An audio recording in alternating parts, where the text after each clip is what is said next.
Welcome to the Big Blue Crew Sports Network.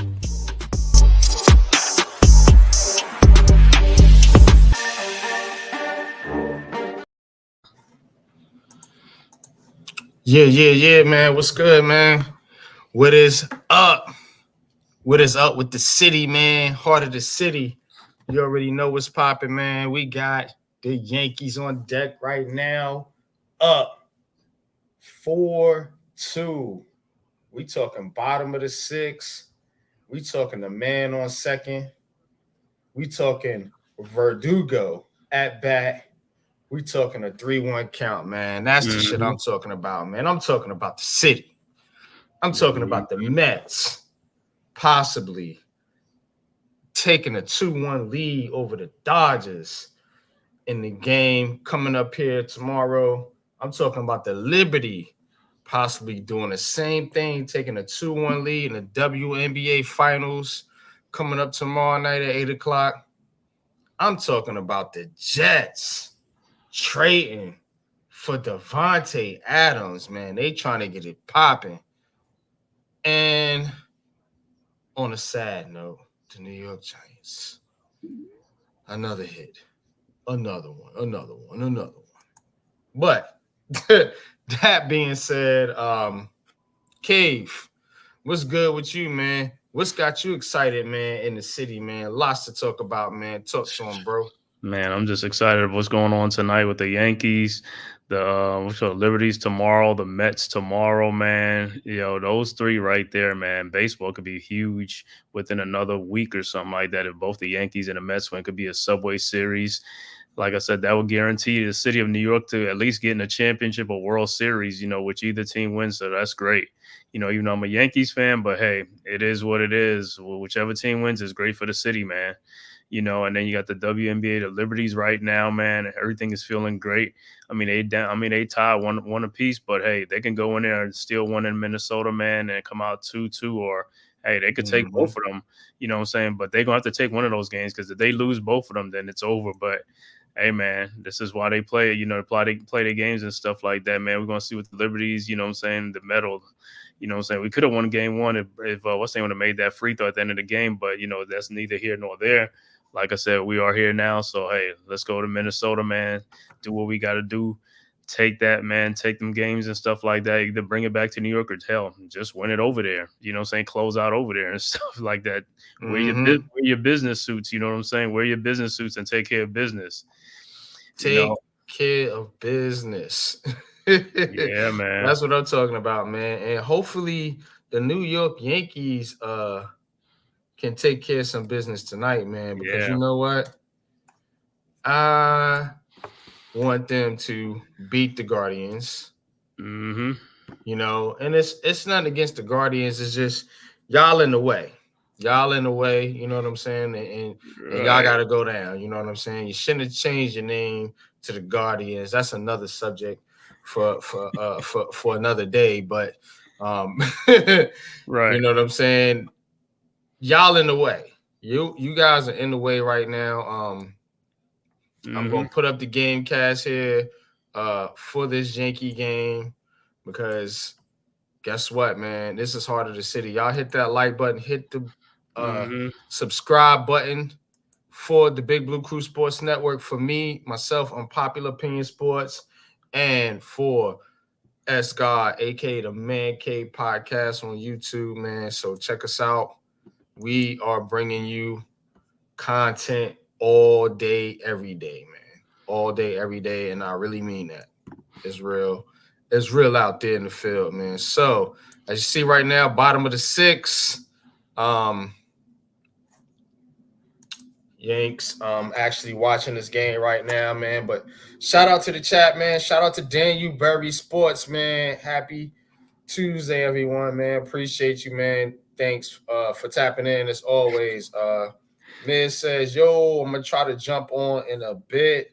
All right, bro. We'll be here for a little bit, man. If you want to join the conversation, man, we talking all New York City sports, man. So again, man, it's a lot going on, a lot of conversation to be had.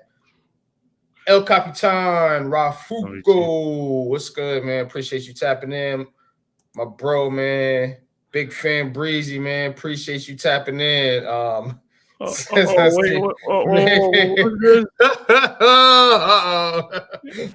Hey, bro, I ain't get cooked. Like I said, I was trying to leaf page, you know what I'm saying? Leaf and stuff like that. Don't get them started. Don't get Breezy started, man. I was trolling to leave. All right. Knicks fans, we get caught in another rundown. Huh? Oh, yeah. What is up with the base running, bro? That's Rizzo, man. Rizzo got caught, man. End of the 6th inning, man. Chaz got caught. Jazz got caught too. I don't know where Rizzo was going though, for real, bro. I don't know where Rizzo was going. That's crazy. I don't even know what Rizzo was doing. To the bench. That's where he didn't even know where he was going. Yeah, exactly. What is he doing? Yeah. What is wrong with him? You know what I'm saying? Hey, Breezy, I was trolling Leaf. You know, me and Leaf be going back at it, man. You know what I'm saying? Yeah, I wasn't on your page, but yeah, I think Leaf was. I think it was all on the stream. I guess I don't remember. Yeah, it's all good. It's all good. Streams every day over there, man. With Big Fan Breezy and the Brooklyn Nets vlog. You already know what it is. Hey, trust me, we're gonna have a lot of battles this year. Them 4 games we play this year, so we'll be on there. When the Knicks play the Nets, we'll be on there. Mm-hmm. Sure. We going back and forth. Sure. It's all good. Mm-hmm. Sure thing, man. All right. Yeah, man. But 5 games. Okay, 5 games. That's even better. 5. Oh, 5 games this year. 5 home games for the Knicks. 5 home games. Watch this shit. 5 times. Yeah, 5 home games for the Knicks. Oh my God! Are you kidding me? 5 times. That's gonna be good. It's good for the city, man. It's always good for the city, you know. Man, man, what you think about this Devontae Adams trade, man? Here with the Jets, man. Man, I knew it was gonna happen, man. I knew it was gonna happen. You know what I'm saying? It was only a matter of time. It was either gonna be New York or it's gonna be New Orleans. You know what I'm saying? But I knew it was gonna be the Jets because, like I said, the Jets was gonna be desperate. And the thing I don't understand with the Jets is, you know, they was telling us like the only thing they was missing was a quarterback when they had Zach Wilson. They told me they had a championship defense. Yeah. They had some offense. They was using Super Bowl picks. They was a Super Bowl contender. All they needed was a quarterback. Then they went out and got the Hall of Fame quarterback, and they're not even nowhere near there now. Make it make sense. You know what I'm saying? Make it make sense, man. You know what I'm saying? It's like, it's crazy now. Now they got to get more help now. Garrett Wilson he's a baller, you know what I'm saying? But I guess they didn't put into it. I guess they didn't take into account their offensive line. I mean, I knew the offensive line wasn't like the way it was, you know what I'm saying? It's like the Giants offensive line. In order to have a Super Bowl contender, you have to have a great offensive line, and they don't have a great offensive line. That's part of their problem. Mm-hmm. Real said he's seen him too, Breezy. Yeah, he said he's seen Terrence.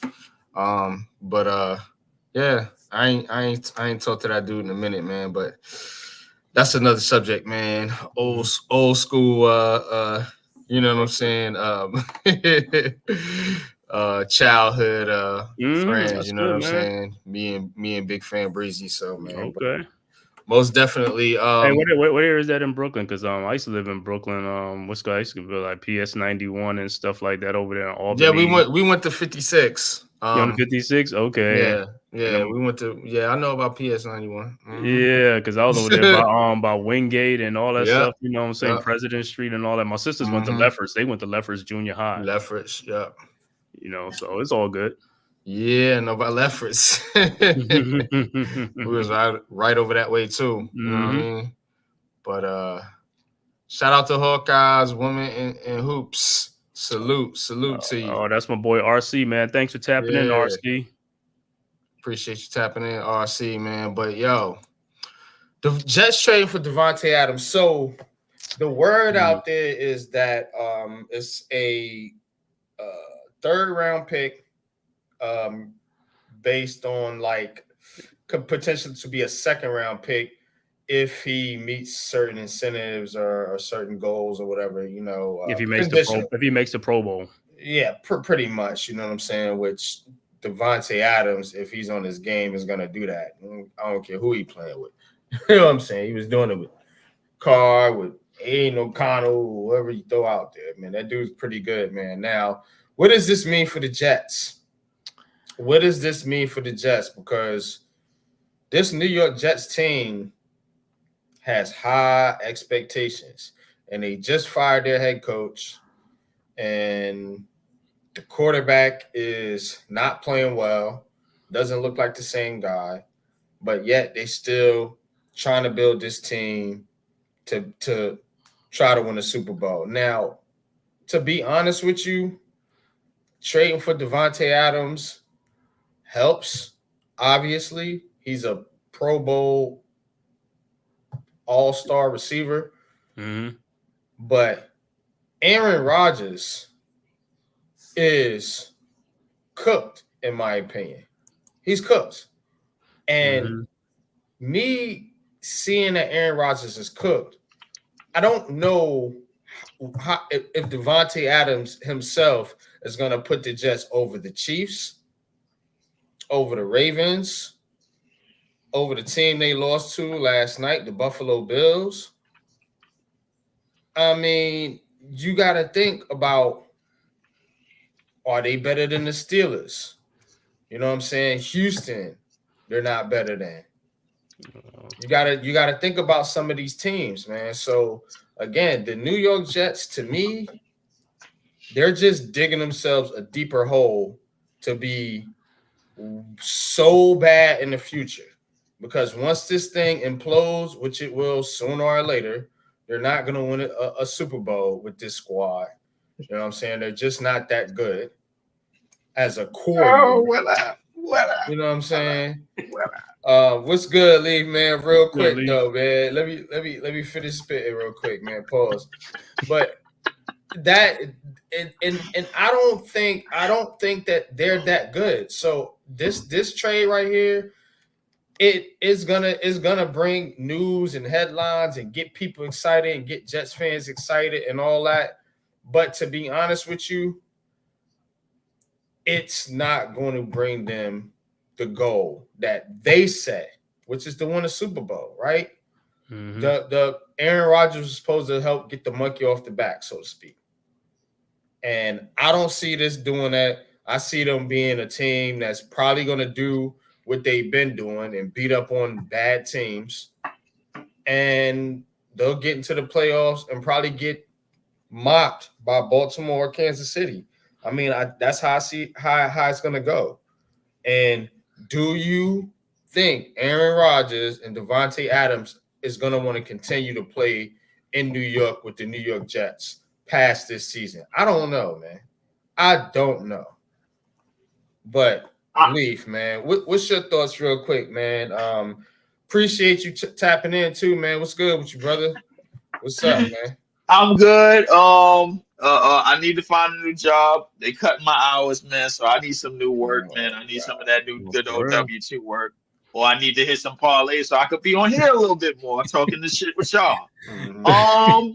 Listen, the city is hot right now. We could possibly have, I see the scoreboard up, we could possibly have a Subway Series. Y'all talked it up last week. Y'all talked it up last week, and it could possibly be a reality. It could very, very well possibly be a reality. But let's get to the Jets. There's something I gotta clarify on this page right now. For anybody out there that's calling this the Green Bay Jets, tape it shut. This is not. I want it to be clear. This is not what this shit is. This is Aaron Rodgers controlling the narrative with him and his boy Pat McAfee or whatever on the show or whatever they do on ESPN or whatever they do on this show. This is somebody that does not realize it's over. It's over. There's a reason why we give the Jets our hand-me-downs and people that we are done with. Devontae Adams is not going to fix these problems. He is not. And the crazy thing about it is the Jets have been in all of these games. And he still ain't going to fix these problems. Why? Because it's MESS, mess. That's what it is. Say it with me. MESS. Mess. That's what it is. They are worse a mess than the Giants, and the Giants actually. Listen, I'm personally believe this. The Giants ain't even the worst team in a division right now. That's the crazy thing about it. And the crazy thing about it, they the only team in the division that's under 500. But they ain't the worst team in a division. Everybody knows the damn Dallas Cowboys. The Jets are arguably they make the Nets look better. They make the Nets. I said it. The Brooklyn Nets. They make us look like royalty right now. Competent, yeah, straight. They make us look like. Listen, and Kevin, you can laugh. Kevin, you can laugh at this all you want. They make us look like straight royalty right now. This is bad, and we are supposed to be tanking. And I'm gonna get to us in a second because I don't think we talked about the basketball portion of the show because it's only been going 16 minutes, and I want to laugh at something that I know Man-Cave is gonna laugh at too. We're gonna get to that. We're gonna get to that. We gotta handle business, man, with the Jets. Yeah, I'm gonna say that and the Jets, man. And the Mets and the Yankees, but and then the Liberty too. Yeah, the Jets got to fix that O line. They got to fix that. They got to fix that offensive line, man. I mean, they got to fix it. They got to fix the damn offensive playbook, bro. Like they keep calling the same crap every damn week. The defense is still holding the float and keeping them in the games and in striking distance. They keep calling the same garbage. When are you gonna learn this garbage ain't working? Y'all gotta clean it up. Y'all gotta switch something up. There's somebody. They need somebody on that sideline that's gonna open up the playbook and open up some more offensive opportunities for that side of the ball. The defense has never been the problem. Well, it's the damn offense. Well, they get their first crack at the Steelers this week, so that's what they're gonna see. Oh, right. They get their first crack at Russell Wilson, little itty bitty ass, because he's been promised. He's been promised that. Yes, he is. Oh my God. Bro, that is unseemly, bro. Because I don't know what the Steelers are doing, bro. Like letting him on the field. He don't even need to be near the field. He been cooked ever since the damn Future and Bow Wow game when they showed up. He been cooked since that game. Get his ass out the league. Stop telling him he can play so he can keep spoon feeding Sierra. That she don't no more money. Salute Iman. We're gonna get to AT a little bit later in the show. See now I'm going to change my picks on the pick 'em because I had the Steelers, but if Russell Wilson play, I'm going to change my pick on that. Please, change that. You do that. Do that. Change that. Playing the Jets. Yeah. Do that. Russell. Do that. Yeah. Cade, get that done right now. You do that. Do that. Yeah, but honestly, man, what does this mean for the Jets, man, offensive wise, man? Because they have been struggling, man, and Devontae Adams again, he is dealing with an injury, but they expect him to be back pretty soon. So is this something that's gonna help Aaron Rodgers look like Aaron Rodgers like he used to? No. Let's hear from Kate. Let's hear from Kate. Yeah, I mean, really and realistically, I think it will help Aaron Rodgers because that's his security blanket. He like Garrett Wilson, but Garrett Wilson needs some help on the other side too because they ain't got nobody else. You know what I'm saying? Other receivers and stuff like that. So it's gonna help him a little bit. But like I said, the main thing is gonna be the offensive line. If the offensive line ain't doing nothing, it ain't gonna matter what happens. You know what I'm saying? Because Aaron Rodgers getting like knocked around everywhere. You know, through the offensive line. Yeah, man, he look like you have all the shiny toys you want. It ain't gonna matter. Look like an old man getting out of bed, man. Right. It just every time he take a hit, that's how he look. You know and then the thing about it, the Jets is paying every ounce of that salary. They take on the whole salary. Not the Raiders ain't even helping out. You know what I'm saying? So they taking on the salaries, and he getting paid $36 million next year, $36 the year after that. So that's $72 million right there that they're gonna be on the hook for. Yeah, man, but. I think too, you got to understand. Now they giving up picks. They already gave up picks for Rodgers. You're not gonna have anything coming down the pipeline, so to speak. You know what I'm saying? You're not gonna have any like significant picks to help build your team. You know, you're giving up these picks. You're giving up. Think about what Aaron Rodgers has done. Aaron Rodgers, right? They went out and got Alan Lazard. Mm-hmm. They went out and signed Mike Williams. Mm-hmm. Mm-hmm. They went out and traded for Devontae Adams. Mm-hmm. They drafted Malachi Corley. Mm-hmm. They drafted Rucker, signed Conklin. They signed Tyron Smith, Morgan Moses. At you. I mean, they've done all this for Aaron Rodgers. They fired the head coach. They brought in his offensive coordinator. At you. Like, bro, why is the player, the quarterback? See, this is let me get this game for a minute. Because this is what these Twitter people do. They come onto these shows and they want the quarterback to be the end all be all. Now we seeing when the quarterback is running shit, because we all thought the New York Jets was just a quarterback away, right? That's what we thought.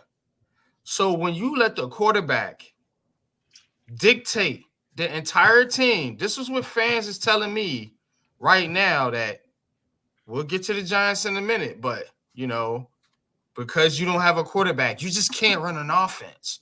Your offense just won't look anything like anything unless you have a real deal quarterback.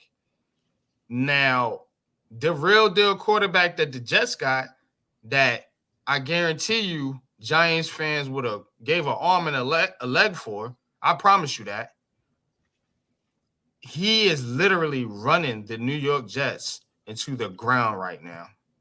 And we all seeing it. And Giants fans is laughing. But guess what? Y'all would have killed for that. For the same thing I'm telling y'all would have killed for that, to have Aaron Rodgers on the New York Giants doing what he's doing to the Jets right now. Now, I don't think that would have never happened. So shout out to the Giants for not letting that go down. But again, you can't let the quarterback, this is a team game. You can't let the quarterback be the end-all, be-all. Now, we'll see how it plays out with the Jets, but I don't think, personally, it's going to end very well, in my unpopular opinion. Y'all hit that motherfucking like button. Let's go. It's harder to city. Okay, there's the Jets fan. Nick's cast. That's the Jets fan. Okay. Is that a Jets fan? Wait, put that up. He said, The quarterback didn't dictate. This is my guy, Luca. Says the QB didn't dictate the entire team. He didn't get solidified. Rodgers needs to be a better leader. He didn't run the Jets into the ground. Is Woody. Stop. Well, I mean, again, he said, did you hear Woody run his mouth today? So I guess it's more things. It might have been Woody. And it is real quick. But again, the whole thing was about Aaron Rodgers at first. It was all about Aaron Rodgers. It was Aaron Rodgers this, Aaron Rodgers that, Aaron Rodgers this.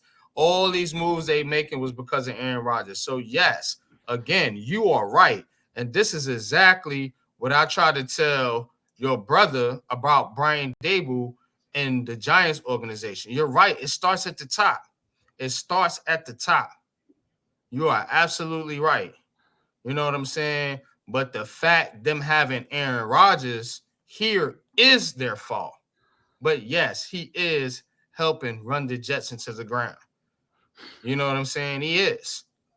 He is, because they're doing everything to appease him. And he's not doing his job on the fucking football field. Just saying, bro. I'm going to call it like it is. It ain't no bias here. I don't got nothing against the Jets, to be honest with you. But the fact of the matter is, I'm glad you made that point, because it does start at the top. So when I talk about Brian Daboll and guys like John Mara and this organization with the New York Giants, I get a lot of hate, a lot of backlash, and I get told, I'm just all for the quarterback, which I'm not for the quarterback. I'm telling you, the quarterback is the problem. You know what I'm saying, with the Jets and the Giants. But ain't shit going to change the quarterback until the owners and the GM and the coaches do something about it. That's why what you're saying is absolutely right. Good shit, man. We starting off good, man. Let's get these likes up. Let's get people into this show, man. This is good shit. This is good content right here. This is good conversation, man. We're not biased. I'm not biased. We talking New York City sports, man. Let's go.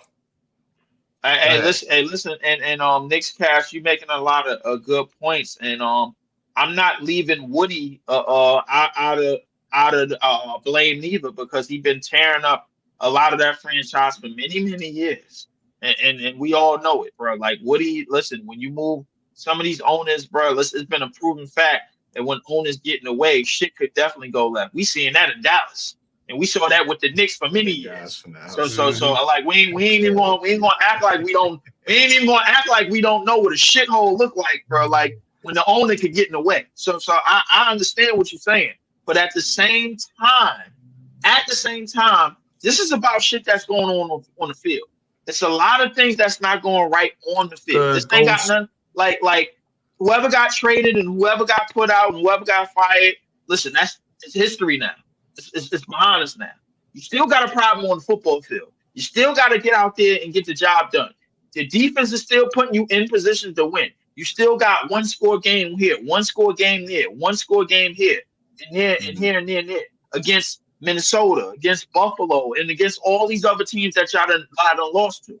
Something got to get done. If Aaron Rodgers keep losing these games down the stretch, and this is coming from a Green Bay Packer fan that was told that Aaron Rodgers didn't get it done against the 49ers on that last playoff game when he only put up 7 points. But they blamed him, even though the damn punt team got their kick blocked, bro, and we only gave up shit on special teams. So so guess what? If you're gonna put the quarterback this high, you're gonna need this high to blame. If you're gonna put the quarterback at this pedestal, you're gonna have to put the blame on the side of the pedestal with him. That's how it goes. Understand, bro? The ESPN and the sport and the esports networks, bro, like they only know what everything from first visual. That's what they understand. They only know everything from first visual. They ain't looking at the game and they ain't talking about the game like Cave is and like everybody on the Big Blue Crew network is and like NYG is. They ain't breaking down the defense. They ain't breaking down linemen and all that shit that you need and all that shit that you need to get to win football games and make sure get done on the field at every single spot and every single position and every single down. That's not what they're doing. They on there with suits and ties, acting like they know what they're talking about, and they spewing narratives the same way they do in basketball. So stop. Home run, Aaron Judge. I'm sorry. All right. Home run, Aaron Judge. 2-run home run. He finally gets off the side. Let's go. 6-2 Yankees in the bottom of the 7th. That's what I'm talking about. Home run by Aaron Judge. Yankees is about to get back to the make it out of the pen. But listen, with all that being said, bro, shit got to get done on the field. You got who you want it now. Now it's time to win. Now it's time to see if you can win this division, because Buffalo is vulnerable, Miami is packed in, and Patriots they can't cheat no more. So now let's see what y'all can do. There's still a lot of games left in the season to go. Y'all not down and out, but let's see what y'all can do. Are y'all better? Are y'all gonna be the football team in New York, or are y'all gonna be the laughing stock in New York like y'all always been? It's up to y'all. I mean, that's y'all decision. They can't be the laughing stock because the Giants are constantly pushing them for that spot. They're right. In a competition to see who can be more embarrassing. You know what I'm saying? Because again, man, I don't want to get into the Giants stuff right now, but they got their own problems. And Evan Neal, I don't want to see Evan Neal in the field personally, Iman, but that's just me. I know. I think they got other options, but we'll see how it plays out, man. But I this Aaron Rodgers thing, man. Again, to put a bow on this, the Jets aren't going to ever get back to well, I don't even say it's back. Well, it's back, but it's way back. Get back to you know what I'm saying, championship contention, man. If they keep going around in this circle, getting these reject quarterbacks, you know, reaching for quarterbacks in the draft. Damn. You know what I'm saying? Reaching for quarterbacks. Yeah, because they did it with Favre, man. You know what I'm saying? Look, man, I have no ages. I'm old my goddamn self, man. But again, when you're a franchise and you think you're a quarterback away, you think so. Despite you just been getting your ass kicked in your division and everywhere else for the past several seasons, somehow they got you gassed up to think that you're a quarterback away because you got Sauce Gardner and a couple rookies that look all right. They got you gassed up, the media, and now you took the bait and went out, sold the farm for Aaron Rodgers, and then you doubled down on that, and now you're going to sell off more shit to get Adams to appease him. That's right, and that's another thing now. A 40-year-old, bro, at that. What do y'all think these dudes is? Y'all think everybody gonna turn into Brady on the Bucks? But the thing about it is, Adams is going. I mean, what's the name now with Adams here? Rodgers going to be here for another couple of years again, because Adams ain't come here he ain't come here just for 1 year, and then if Rodgers retired, then he's going to force his way out of New York. He came here because, I mean, what's the name? Rodgers is staying for a couple of seasons with Adams. Yeah, so he's going to be here. Yeah, he's not. It's I heard Schefter talking about it on the radio today.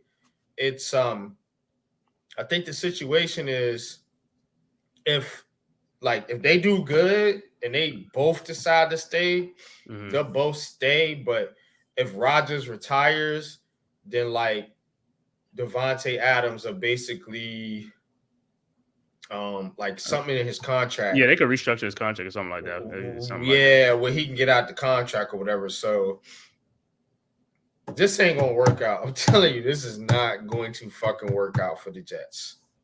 It just ain't, man. It's a bad move. But if you think about Devontae Adams, like he was in Green Bay, then he went to Las Vegas, then he's with the Jets, then he's gonna move around again. I don't think he's gonna keep doing that stuff. So hey, not to sully the New York podcast and the New York news, but just hit my phone. Brady has minority stock into the ratings now. They got approved. He got approved. I don't give a flying fuck about Brady. With all due respect, Lee, about what Tom Brady. I don't know. I just since we on football, I just had to throw it out. Yeah. That's the last shit I'm gonna talk about here. But I mean, there are podcasts for that, I guess, out there somewhere in the world. Yeah, Ghost. I think we are gonna have a Subway Series. That's what I've been pushing. That's the energy I've been putting out there in the world. I want to see the Yankees and Mets battle it out once again, like they did in the 2000 World Series. So it's only right, man. New York, man, we need something, man. This town has been starving for a championship since 2011, bro. 2011, man, in the major sports. And now we might get two this year. Yeah, I'm saying, man, the Mets deserve what they get, man. Them guys the path that they take to get to a World Series, they get like beating the Phillies and the Dodgers. That's a hard ass path, man. So you gotta give them a lot of respect and kudos. And then if they beat the Yankees, God forbid, my God, they're gonna be like one of the greatest teans ever, for real. Because nobody picked them to do what they're doing right now. That's what I'm saying. Nobody picked them to do that. What they're doing, man. This is gonna be an unforgettable season. Facts, bro. What is it called? The Amazing, right? The Amazing, like the Mets in '86, whatever. Like the Amazing is like, yeah, that's the year they're having right now. It's amazing, man. Shout out, kudos to the Mets, man. You know what I'm saying? Yeah. Yeah, Luka, man. It's been bad, man. No head coach is going to want to coach the Jets. That's the problem. Who's going to want to go there? Belichick ain't going there. Pete Carroll ain't going there. They already had their runs. What's his name? Vrabel. I don't see him going there. Those are like the prominent head coaches, like the established head coaches out on the market. Now, if you're looking for like some up and coming type coordinators again, you got dude from the Lions, of course. You got the guy from the Saints. Those are two pretty good coordinators. And also the Bengals offensive coordinator too, because he was in some jobs too a couple of years ago. Yeah, I think their defensive coordinator was too Lou Amarillo. Yeah, So, those are two names, of course. You can always have people come out of Baltimore. Hey, don't forget their offense is always good. Don't forget about the Saints. Don't forget about the Saints. You know, dude in the Saints, Kubiak. Yep, he's pretty good too. So I don't know, man, but those are just some names out there for the Jets. I don't know what coach wants to be in that situation. Like, that's just a messy situation. You don't know what's going on with Rodgers. You don't know Adams. He's kind of volatile now, kind of getting that moniker of being volatile, where you don't know, he might get unhappy at any given moment. And then you got to deal with the Asian offensive line with the Morgan Moses and Tyron Smith, and then you kind of got to deal with, like Luka said, the owner, who's a moron. I mean, and it's just and then what are you gonna do at GM? Is Douglas gonna stay around? Like, it is a mess. And you're right, it is a mess. No, I mean, Douglas is the next one out the door, though. I mean, Salah's gone. Douglas is the next one out the door. Mm-hmm. But all right, enough of the Jets. The Mets now, they tied the series with the Dodgers. After getting the hell beat out of them, bro, like in game one. That shit was a brutal ass stomping. I'm like, what the fuck? Yeah, man. So the Mets tied the series with the Dodgers, man. Now we talking about a Subway series. Mets got to do their part. I mean, can they beat this Dodgers team? This Dodgers team is tough. I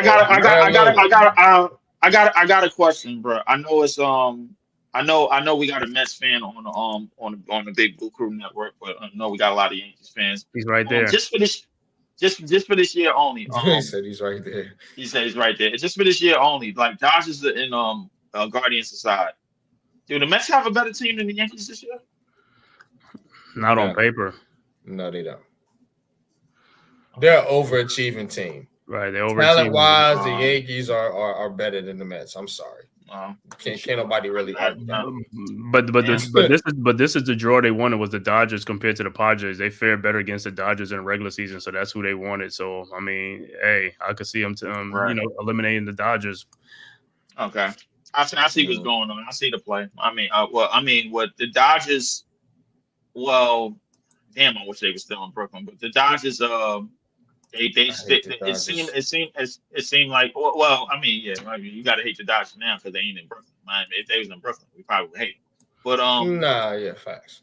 But the Dodgers, it seemed like they got a better team than the Mets, and it seemed like the Mets don't have a better team than the Dodgers or the Yankees. I don't think the Guardians really even matter at this point. The Dodgers got an expensive payroll. That's what they got. They gotta pay. Oh, they gotta pay the play team. Oh, okay. Yeah, they the new evil empire now. It sound like the LA way, bro. Like, just you can't win a championship, just buy one. Right. It is what it is. It's something that LA teams have been doing for many, many years. It's not gonna stop now. There's a team in New York that tried to do that. The Yankees have been doing it for many years, but there's a team in New York that tried to do that in basketball, but they shitted the bed very, very horribly. With over $180 billion spent since 1980, and nothing to show for it, bro. That franchise does not wear black and white neither. So. No, they do. No, they don't actually. They do. No, they don't. No. I'm being dead serious. You can look it up. I know. You had to look it up. The Tangerines have spent $180 billion estimated since 1980, and they have nothing to show for it. This is the NBA, people. It's garbage in, garbage out. The link is in the Big Blue Crew Sports chat, but don't be coming up here cutting me off, trying to run my show, bro. We don't do that shit over here. You know what I'm saying? I'm very respectful, but you can't come in and run my show. Let me do my thing. All right, man. But man, yeah, man, with this Mets team, man, I think, man, look, Francisco Lindor, bro. Like he's MVP candidate over there in the National League. He's not gonna get it because of Shohei Ohtani, but don't get it twisted. This dude can play. This dude can play, man, and he definitely should get recognition here, man. You know, as being one of the top players in baseball. But as we welcome in the Mets fan, right on cue with the Mets segment, what do you think about this series so far, as the Mets series is tied with the Dodgers 1-1 right now? This could get messy for both sides. On the one hand, when you look at the Dodgers, most of the way they've had to get here has been through bullpen games. Everyone knows that their rotation is complete and utter crippled horse shit. Pardon my language, but the point still applies. Most of their starters, much like with last year, can't seem to get past the fifth inning if they can. I mean, the only reason the Mets won the last game was because it was a bullpen game. And they're sending Walker Buehler, who's been their worst starter, to the mound tomorrow night. At least on paper, this should be a cakewalk. But again, it depends on which of these gamble-happy managers is going to go overboard with the gambling. How do you feel about the Mets pitchers versus Shohei Ohtani? Gotta pitch him carefully. I mean, Manaea overpowered him. But Severino, this may be a little trickier for him. Yeah, we know about Severino over there with the Yankees, so it'll be interesting if we do end up facing the Mets. It'll be some ex-Yankees over there. That said, speaking of Ohtani, that Dodgers rotation is going to be a monster next season when he's fully recovered from the UCL, from Tommy John on his UCL. Yeah, man, but to hell with that, man. We want to see the Subway Series, man. So how can the Mets beat this Dodgers team? What do they have to do? We already talked about Ohtani. I mean, they got Mookie Betts. I mean, they got a loaded lineup, much like the Yankees do, and the Mets are kind of the underdogs here. What do they do, in your opinion, Mets? What do they need to do to get past this team?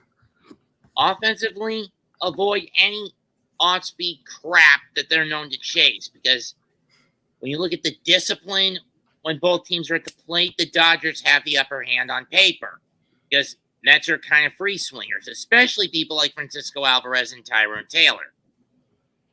The Dodgers, on the other hand, you need to get them head on and try to avoid going overboard with the cute off-speed stuff that goes so far off the plate that they're not going to chase it. Well, I'm gonna say this about the Mets: they got the next 3 games in New York because it's a 2-3-2 series, 7-game series. So the Mets got 3 games to win. If they can win all 3 games, they eliminate the Dodgers. And so that's home cooking. And they screw over baseball again, and the baseball higher-ups again. I don't think baseball loses. The only way baseball loses is if the Guardians win. Well, I was saying in the sense that if the Mets get in, we get a Subway Series, but as a trade-off, the higher-ups in MLB are still pissed because you don't have the 2 biggest purses going at it in the Yankees and Dodgers. Again, the curse of 81 will continue. The Mets are on the small purse, bro. Right, They still play in New York. They still have a very large fan base. They're not. I'm just saying they're still a slightly smaller purse than the Yankees. But I mean, in terms of scope and history, the higher ups in the major Titan towers of the MLB offices want Yankees Dodgers. Yeah, but they're gonna get. It's gonna be viewed either way it goes. That's what I'm saying. The only way the viewers and the money takes a hit is if the Guardians are in it. Yeah, if it's Guardians, if it would have been Guardians Tigers or some shit, yeah, baseball doesn't want that. That would have sucked. I mean, then again, we had basically something similar to that last year with the dog crap that was Texas versus Arizona.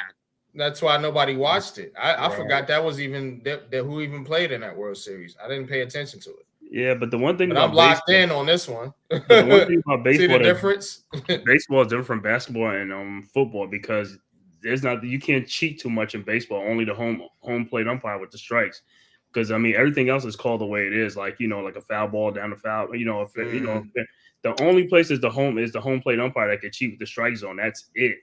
But if he's fair, then it's like it's even. Unless of course you do this from the dugout. Steal signs. Well, the players cheat more than the That's why it's different in baseball. Like the umpires can cheat too, like you said, but it's limited. You need the players to cheat in baseball. That's where everybody get caught at in baseball. It's the players. You need the players to cheat to fix the game in baseball because they gotta be like swinging at crazy shit or throwing wild pitches or running slow on the bases, shit like that. You know what I'm saying? It's pretty much see ball, hit ball. You know what I'm saying? So the ref is either fair or foul. You know what I mean? And then there's this stupidity of these umps when it comes to the whole Spire Tack issue. Where they throw guys out for misconstrued sticky stuff, what they view as sticky stuff. I mean, for example, let's say now hypothetically, you're a pitcher warming up in the bullpen somewhere like Wrigley Field, where it's basically a giant brick sweat box instead of where it used to be, like out in the open. You guys remember the old setup? Wrigley Field. You come out of that thing to pitch. The problem is your hand is covered in a combination of sweat and rosin from the bag, and they're still going to mistake that for Spire Tack? BS. Yeah. I feel you on that, Mets, man. That a lot of the stuff is out of line. Now, my name is spelled with 2 E's, not an A. But appreciate it anyway, definitely. But, Leaf. I mean, Nimar, what's good with you, man? Appreciate you tapping in. Says he wants to see the Mets and the Yankees and the Yankees spell the Yankees wrong too. How dare you? But fast typing. Hey, bro, slow down. You ain't typing on that keyboard, bro. Yeah, you're typing on your phone. Right? That's that phone type. Yeah, we're a 2-hour show. Like just calm down. You have to type fast. We're gonna be here. We're gonna see your comments. New, what's good with you, man? Appreciate you tapping in, bro. Yo, it is so much going on right now, man. You got the WNBA, man. Yeah. You got the Mets, the Yanks right now. Bottom of the 8th. Chisholm swings at a 3-2 pitch and line. It's going to be a ground out. I think I'm a few pitches ahead of you because what I'm using has it Volpe up and 1-0 count to him. Yeah. But man, the Yankees just got to hold on. They just got to hold on for the next inning. That's it. 3 more outs and get secured. Most definitely, man. But in other news, man, we lost someone in the wrestling industry today. Again, let me steer the show. We got WNBA news, man. Because we got ladies. The game is on tonight. Oh, tomorrow. Oh, I bug. Oh, y'all almost have me turn this damn stream off. Oh, my bad. Yeah. So We got the ladies playing tomorrow night. And the series is tied at 1-1. Yeah. The Liberty gave away game one. I could not believe that, man. That was so terrible. But they bounced back in game two. And they almost gave that game away. But yeah. So what are you guys' thoughts right now on Coach, whether or not the Liberty can close out this series here against the Lynx? Because it's gonna be tough. It's gonna be tough because I feel like the Lynx is kind of in their head a little bit. They're starting to get in their head a little bit, man, because this series should be 2-0. Should be 2-0. So that's what I'm thinking, man. Coach, what's good with you, man? Appreciate you, man. I know you're watching the WNBA Finals real closely. I'm rooting for the Liberty. Let's hope they can bring home the chip, bro. But go ahead, Leaf. What you got for us? The one thing that I picked up in this series so far is that the Liberty, the Lynx don't really have true offensive advantages in this series. The Liberty's defense has been very, very impressive.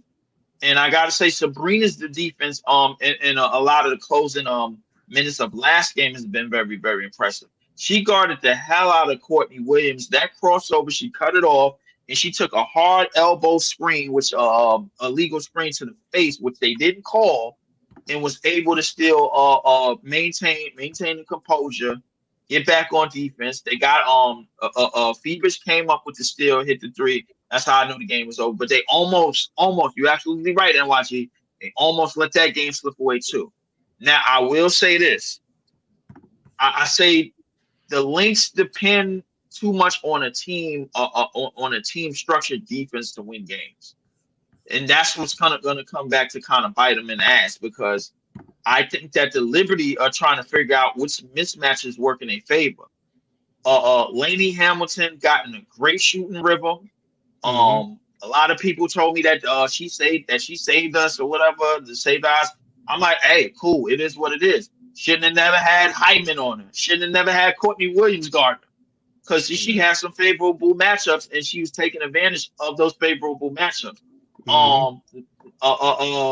Phoebus, she kind of reminds me of AK-47, Andre Karolinko, like a little bit, man. Like she could do a little bit of everything, but defensively, where where her bread is and butters is kind of like AK-47. What's going on, Coach?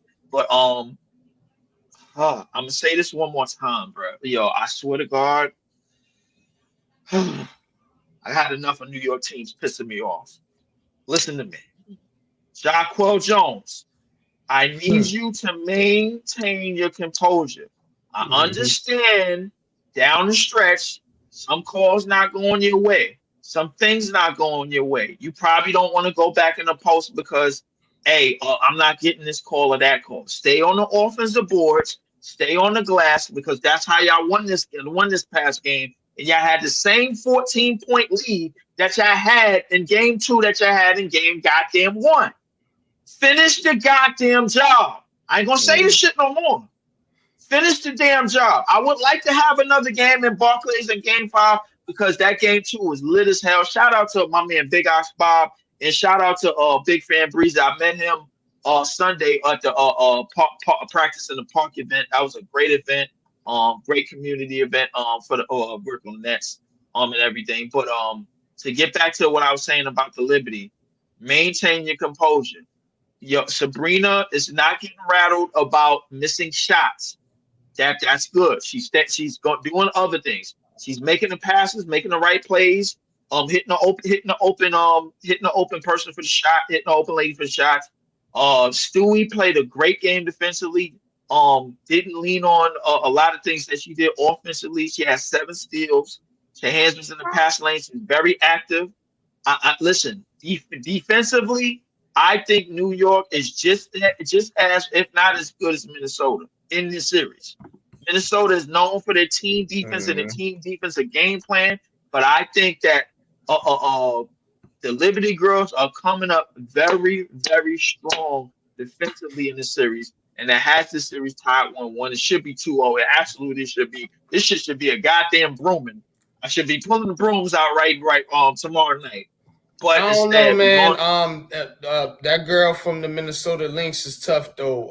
Nafisa Collier. Nafisa Collier, man. You absolutely right. And while we on the topic of her, I'm realizing that she's not forcing the issue. She's letting her team. She's playing within the team structure. She is. And she's playing.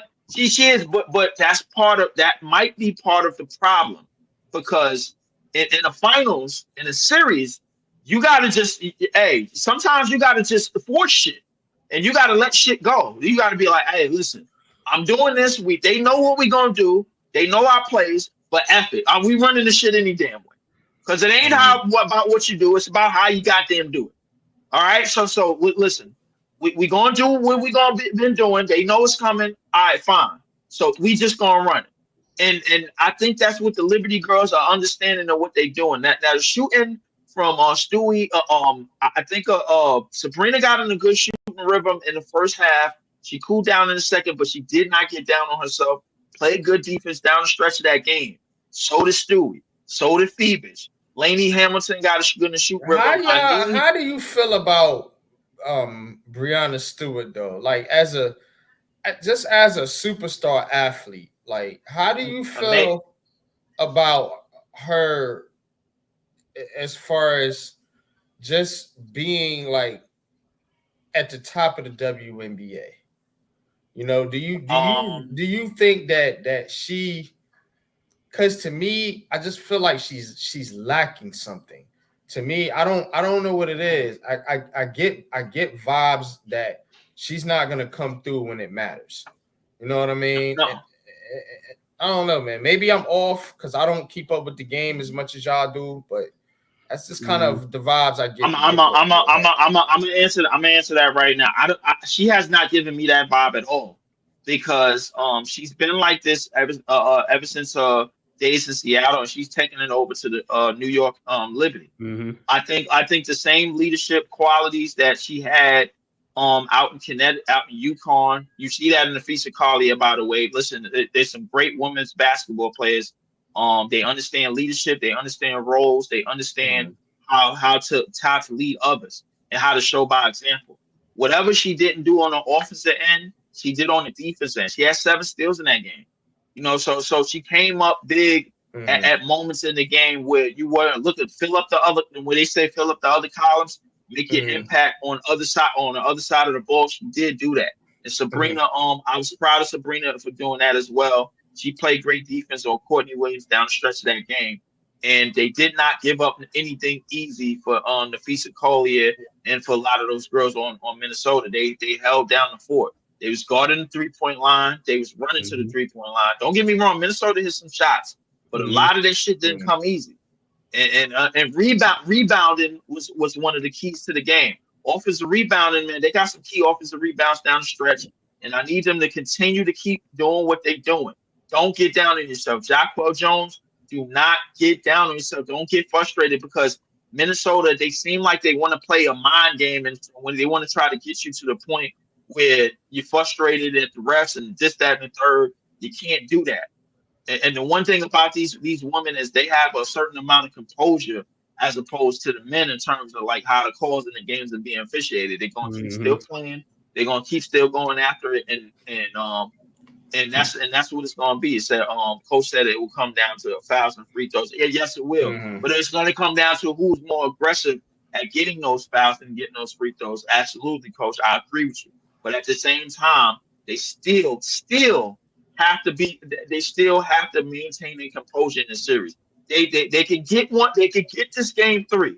This game 3 is very, very important. They can get this game, but they have to maintain their composure, still do the things right on the defensive end, and still finish the defensive end plays. That's what's going to win them this series.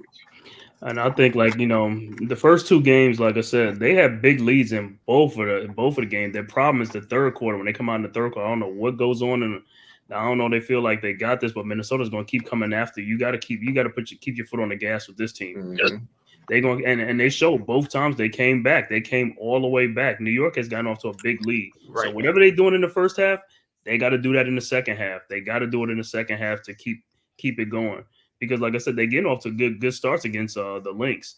Now these games going to be in Minnesota now. It's going to be a little bit tougher because, you know, you're on the road and Minnesota will get some calls, but you're going to have to avoid that. You have to play much better. You have to up your game now. You know what I'm saying? So if you're going to get a lead, keep the lead in the third quarter and the fourth quarter, because the third quarter that's been a problem for New York in this series, the first two games. They've had big leads and they lost the leads by the third quarter and in the fourth quarter. But if they can keep the lead, like I said, they got the series, man. All they got to just keep doing what they're doing. Sabrina and these guys, you know, in the second half, just be more aggressive in the second half. That's all I got to say. Be more aggressive offensively, you know, because once, you know, the lead starts chipping away, it gets a little bit frazzled or something like that, but they got to keep their composure. And the thing with Breanna Stewart, like I said, she is a leader.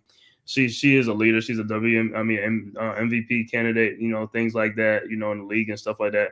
But I think that missed free throw at the end of the game in a pressure situation just had New York be like, oh my gosh, she could have iced the game. And she could have iced the game on that, man. She's done it a lot of times in her career. Just didn't do it this time, man, because that would have iced the game. We'd have been up 2-0. You know, she'd have made both free throws with 1 second, less than a second left in that game. But I think they're going to be all right, man. That's it, Cave, man. And what a moment it would have been for the Barclays Center and not MSG. It would have been absolutely great and wonderful, man. That building was on fire. What was it? Saturday. What was it?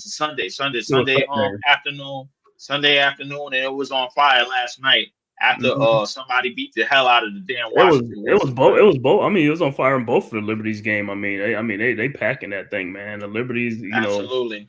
They Jay, what's good? This is JTV, man. Yo, what's good with it? Happening, bro? I met that crazy ass fool, bro. This past weekend, bro. Like that motherfucker's not a line, bro. Yo, shout out to This is JTV, man. Make sure you follow him on YouTube, Spotify. Yeah, I'm gonna need to get with y'all, man, when we up there on the weekend of the Giants game, bro. We might have to definitely. Listen, I'm mostly in Brooklyn. I haven't been in East Rutherford for the Giants. Bro. I'm from Brooklyn, bro. Enough said. I mean, like, okay. You already know. I'm over on the deep end of Brooklyn, bro. I'm close to the Queens, so I take a drive and then where you Amazon drive. I'm over in Bushwick. I'm in Bushwick. Oh, okay. Are you in Bushwick? I'm in Bushwick. Yeah. I'm over in the deep in the deep west.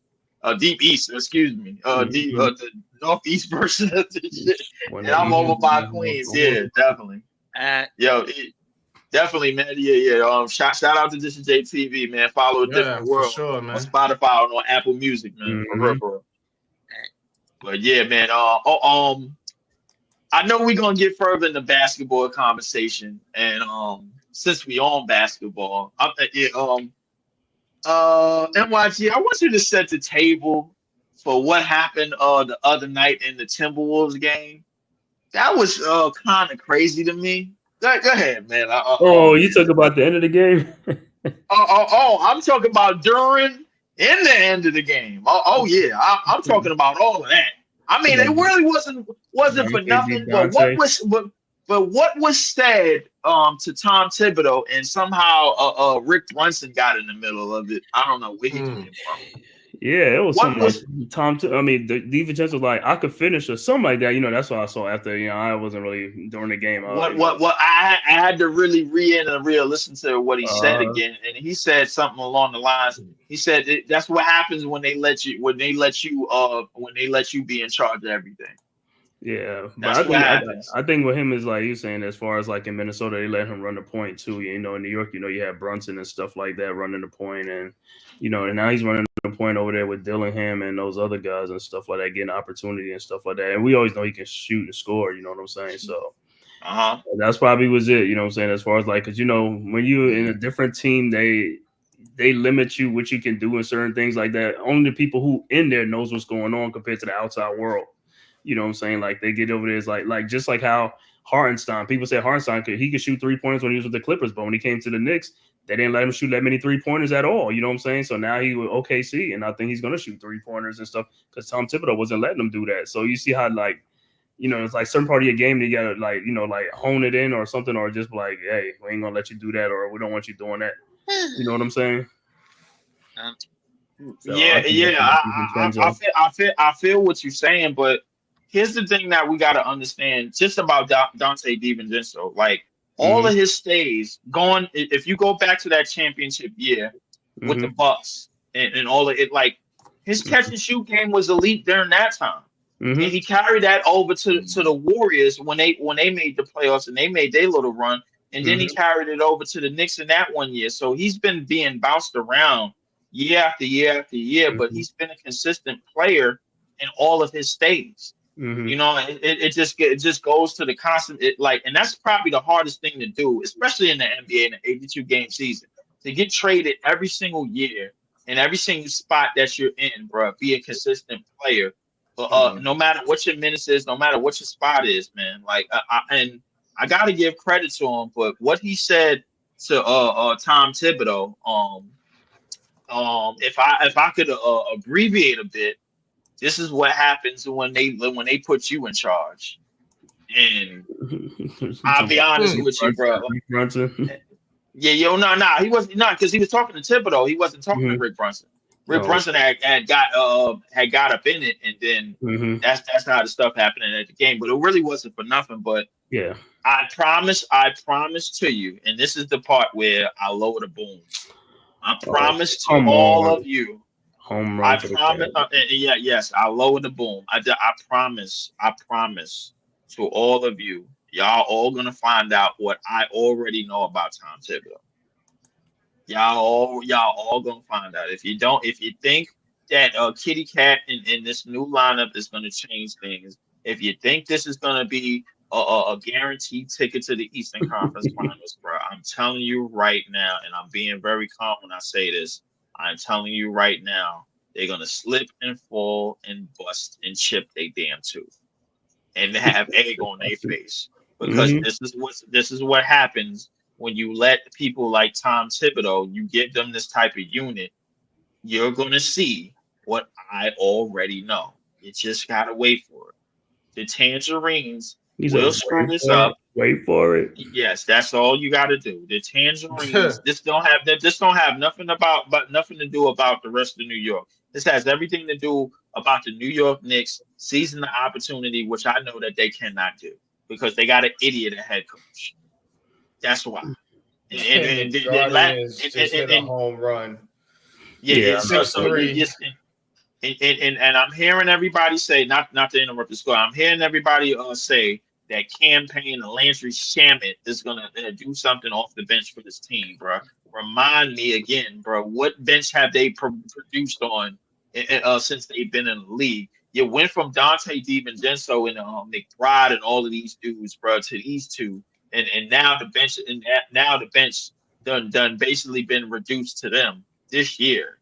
And I'm saying to myself, bro, this is what's gonna happen. The Knicks are gonna try to mini home run, thinking that it's a base hit and you're gonna lead to like 4 runs, and it's not.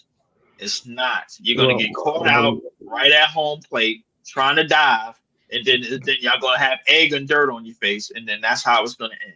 Well, you experienced with that because you know what happened to your team, so you more experienced with it. But me, I'm gonna do a wait and see approach. You know what I'm saying? I gotta see how they play. These are new players on our team. You know what I'm saying? I could trust Brunson. You know what I'm saying? And Hart and these other guys, but we got Bridges now and Karl Anthony Towns. So I got to see how this plays out. You know what I'm saying? I'm glad Man-Cave mentioned that, man. And just to remind you, the Kevin Durant era, that he got put out of the playoffs by teams a team that won the championship and a team that went to the finals. The Knicks second round exits included a second round exit against an 8 seed Miami team and a 6 seed Indiana team, which had no business being in that series in the first place. You said Miami. An 8 seed Miami team, bro. The year before last year. Oh, the year before. Yeah. And last year, getting put out at home by an Indiana team who had no business in that series in the first place. Facts. And this is where Leaf leaves out the your team had your superstars and they got swept. Both your guys were there. They got swept. You know what I'm saying? You can put your hands on your. What this got to do with the Nets, though? No, what I'm saying is the Knicks were injured last year, so I'm not even going to say with that. Your team was there though. Your team was there. They were healthy though. They were there and they got swept. He left out the fact that we had 50 different lineups since the Ben Simmons trade, bro, that year too. But he left that out conveniently. But okay. That don't matter. But that don't matter because when we talk about the Knicks, all your stars are there. Our stars wasn't all there though. If our stars are there, when we talk about the Knicks injuries, bro, and we equivalated to the Nets changing their lineup 50,000 times. No, that's totally different. That's totally different, bro. I don't even want to hear. Oh, now it's totally different. Okay, all right, it's totally different. What I'm saying is, listen, if we had Mitchell Robinson, Julius Randle, we got beat by, I could take that. You know what I'm saying? I could take that. You know what I'm saying? But like I said, we overachieved in the playoffs with what we had. You know what I'm saying? So I'm good with that. That's why I wanted them to bring it and run it back. That's why I wanted them to run it back. But hey, it didn't work that way. So they made some trades, and hey, this is how it's gotta be, bro. Time out. Now, when you said y'all overachieved in the playoffs, Cleveland with the injuries, I'm saying with the injuries, that's what I'm saying, bro. That's what I'm saying. Because with what? With the injuries, with Julius Randle, with OG Anunoby, Mitchell Robinson. Over. Yankees win. Oh yeah, Yankees win. Okay, 6. Yankees win. Yeah, that's what I'm saying. That's what I'm saying. Yankees win. That's what I'm saying, bro. You know what I'm talking about, Leaf. You smarter than that. I know what you're talking about, bro. Like, and I know what you conveniently put in terms of that. Conveniently, I know what you conveniently left out too. That Cavs series, bro. If you want to say that whatchamacallit got injured, bro, like that's fine. Let's let it be. The Cavs series that y'all won. The Cavs series that y'all won when y'all beat them the hell up and y'all just erased them. When we had Mitchell, we had Mitchell. When y'all had Mitchell and Julius Randle had played, but he didn't play that good. He got hurt in that game. I think he got hurt. That's when he left. He got hurt late on in the series. Y'all really didn't need him. That's fine. Whatever. And then remind you, y'all played Jimmy Butler, who was injured too. Remind y'all played a Joel Embiid who was on half a face and one leg. So if we want to talk about injuries, wait a minute. But he played though. Tyrese Maxey played, and we know Embiid was hurt. We know Embiid was hurt, but like I said, we had more people out than they did. And if you want to say that, we could play a healthy Embiid against that healthy squad, and I know we would have beat their ass like we did in the regular season. So it don't matter. They know who we are. The Sixers know who we are. Wait. But if we comparing opponents to opponents, and remind you, we played arguably the best version of Giannis, bro, like in the playoffs, bro, that year, and he put his foot under Kyrie's foot. He put his foot under Kyrie's foot. Kyrie is out. Remind you, James Harden got injured the first play of the series, and we had them down 2-0. James Harden was fat and out of shape. I didn't even want James Harden in Brooklyn. Y'all know that, man. He wasn't the same James Harden in Brooklyn. Y'all know that. Come on, bro. You know that. Because even NYG know that. I mean, come on. Listen, leave. We don't have all day to go. Let's get to the next thing. We don't have all day. You know what I'm saying? Because it's a moot point. Let's wrap it up. It's a moot point. The Knicks. It is a moot point. It is. The Knicks are running out the gate red hot here in the preseason, but it's the preseason. Nah, it's only preseason. You know what I'm saying? It's the preseason. Man. So, what are you guys looking forward to come the start of this season? Well, come the start of the season, looking for chemistry and all that stuff to get these guys, with Mikal and Karl Anthony Towns. Like I said, if we came back with the other squad, I'll be more like, you know what I'm saying? Because it's like, we already know what those guys could do. You know what I'm saying? With these guys, it's a little bit different. And now you got to work the chemistry, get these guys playing on the same page and things like that. Got to know what their strengths and the weaknesses are in games and stuff like that. You know what I'm saying? So, like I said, I wanted to run it back with the old squad because I know what we got. You know what I'm saying? But now with this new squad, hey, you remember, because NYG, remember when we did the thing, I was like, we could go 15 and 4, 16 or 3 or something like that. But now with this new squad, it could be 10-8 or something like that, because hey, I don't know, because you know what I'm saying, these guys gotta learn how to play together and gel now, because it's totally different now. You done got rid of basically with guys that was there. So it's gonna take a little time, but like I said, by the middle of the season towards the end, like I said, we'll get our footing and stuff like that. So we'll see what it's about. And then with Mitchell coming back, so he'll be out for like about 2 months or whatever. So we'll see if he's still here, because he's another one they mentioned about trade. I'm like, man, come on now, leave Mitchell alone. But hey, we'll see what they do, man. We shall see. But Leaf, you called a couple Nets preseason games so far. What have you seen with this Brooklyn Nets team so far in the preseason? What's got some of the things that's got you excited? I know they played 2 games so far. What's some of the things that got you excited, and what's some of the things that got you concerned so far with this Brooklyn Nets team, man? And Breezy, I sent you the link. If you want to join the conversation as well.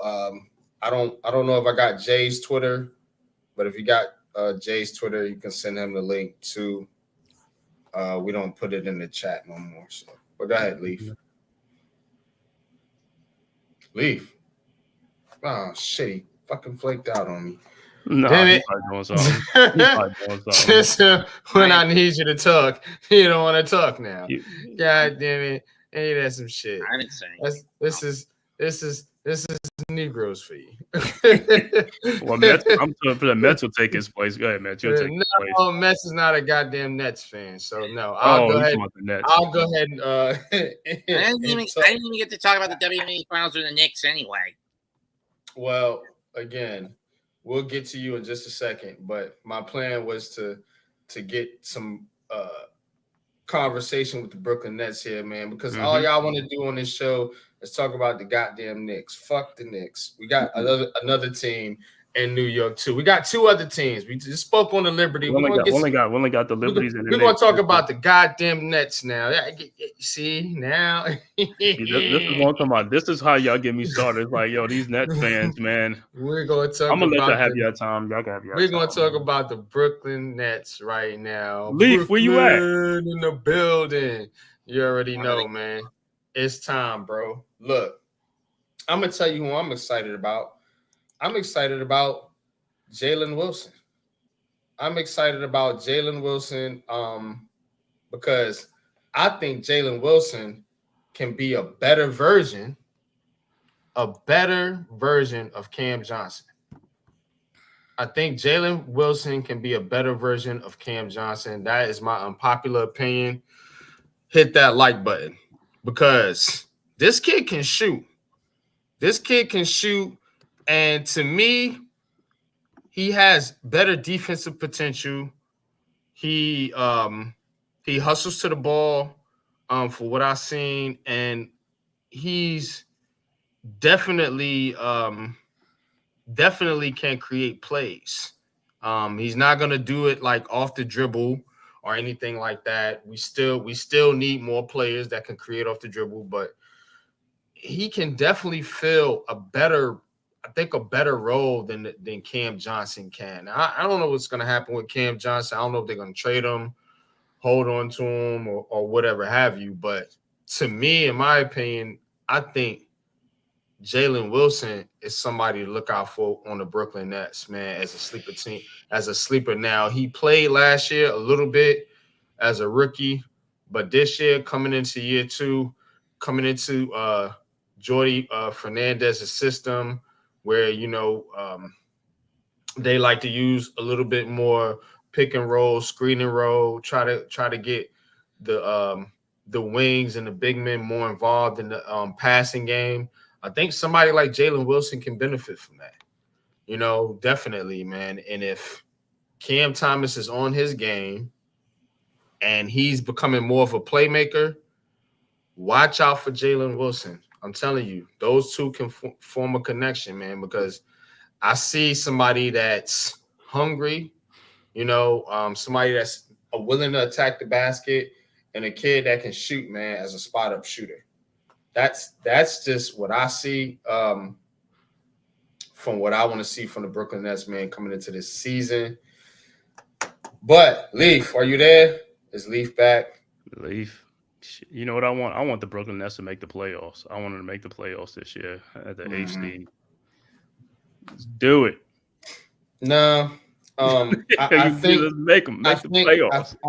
I think what's gonna happen is they're not gonna make the playoffs. They don't have a strong enough, and I don't know, man. People keep talking about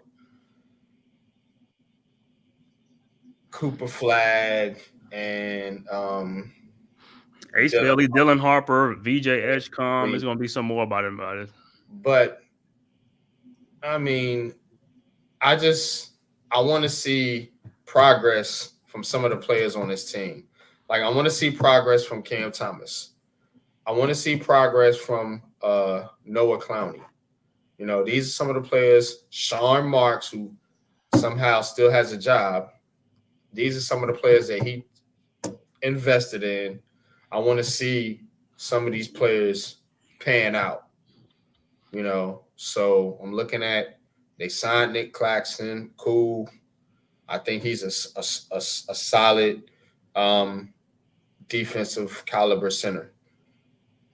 Cam Thomas, I want to see more playmaking from Cam Thomas, getting more of his teammates involved.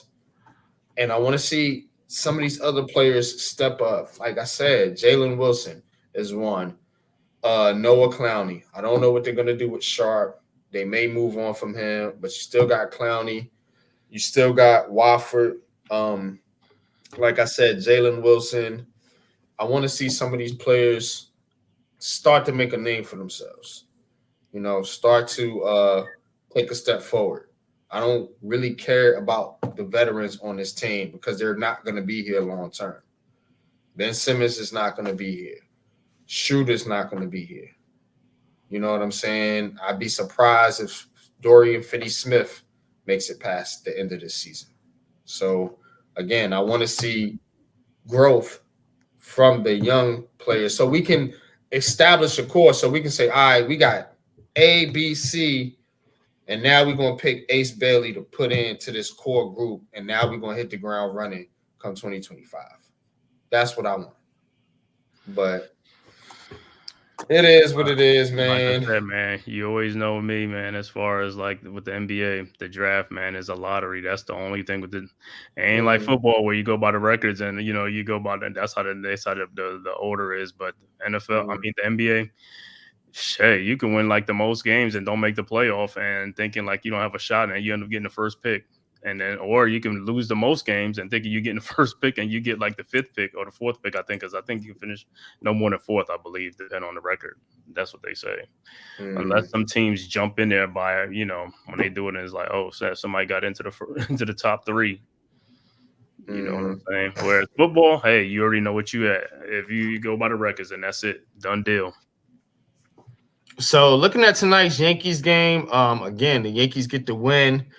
Up 2-0, 2 more wins from the World Series, man. 2 more wins from the World Series, man. I mean, this Yankees team right now, I'm telling you, give it up, man. Give it up for the New York Yankees, man. Please, man. Yeah. Come on, man. Because I couldn't trust them in the playoffs because of the pitching and only 2 hitters. You know. But guess what? You know what? The pitching is showing up. Garrett Cole, I mean, he showed up tonight. The bullpen held it down. It got a little scary at the end, but you know, Canely came in, and then you had Luke Weaver here at the end. Clay Holmes coming in relief. Like we're starting to kind of play that kind of baseball that I was looking for, that playoff baseball. You know, early in that game. You know, you had who was it? I think Volpe, you know, go from first to third, you know, on a play. You know, you're starting to see clutch hits, not these massive home runs all the time. Yeah, you know? man. You're starting to see clutch base hitting, you know, from guys like Soto, you know, from guys like Torres and Stanton. You know what I mean? Stanton has been on fire. You know what I mean? So you're starting to get quality hitting. along with quality pitching. It's not boom or bust no more. This Yankee team is starting to learn how to figure out how to actually win in the playoffs now. You know, and look out, man. If we get that down pat, I'm telling you right now, Mr. Mets fan, if we get that down pat, because that's the only thing that's been holding the Yankees back. The Yankees have been a good team for years now. We just haven't learned how to win in the playoffs since we lost our veteran leadership. Since the old era went out with Jeter and Rodriguez and all of them, we haven't learned how to win in the playoffs. We forgot how to win in the playoffs. Now I think they're starting to figure out the formula. And the Astros been a thorn on our side. That's been true too. You know what I'm saying? The Astros have been in the way, but their empire is over. Right. Their run is fucking over now. It's the Yankees' time, bro. In the AL, it's the Yankees' time. We got the two best players in baseball, in my opinion, and Judge and Soto. You know, we got enough pitching. We can add more. But again, you know, shout out to Rodon, shout out to Garrett Cole, getting it done in game 1 and game 2. You know, so we have enough pitching, just enough pitching, I think, to get this chip, man. You know what I'm saying? And along with our hitting, we got them so messed up now because Stanton is actually starting to hit. I mean, Torres and Torres leading off. I don't know why they got Aaron Wells in the middle of all that shit, but it's awesome. He's not getting shit done though. He's just there. Yeah, you know what I'm saying? So like I'd rather put Stanton there or even a guy like Volpe or somebody that's gonna, you know, be more of a contact hitter. But Wells just ain't getting it done, man. But anyway, that being said, man, big win for the Yankees, man. Salute to them. I'm a big Yankee fan. Like I said, started the show. You seen the hat. You know what I mean? So for real, man, shout out to the Yankees. I want this World Series. I want winners, goddammit. I want winners, man. For real. We gotta take two out of 3 over there in Cleveland, man. If we could get 2, that's it. It's over with in Cleveland. 2 out of 3. Oh yeah, man. Ain't nothing to play in Cleveland.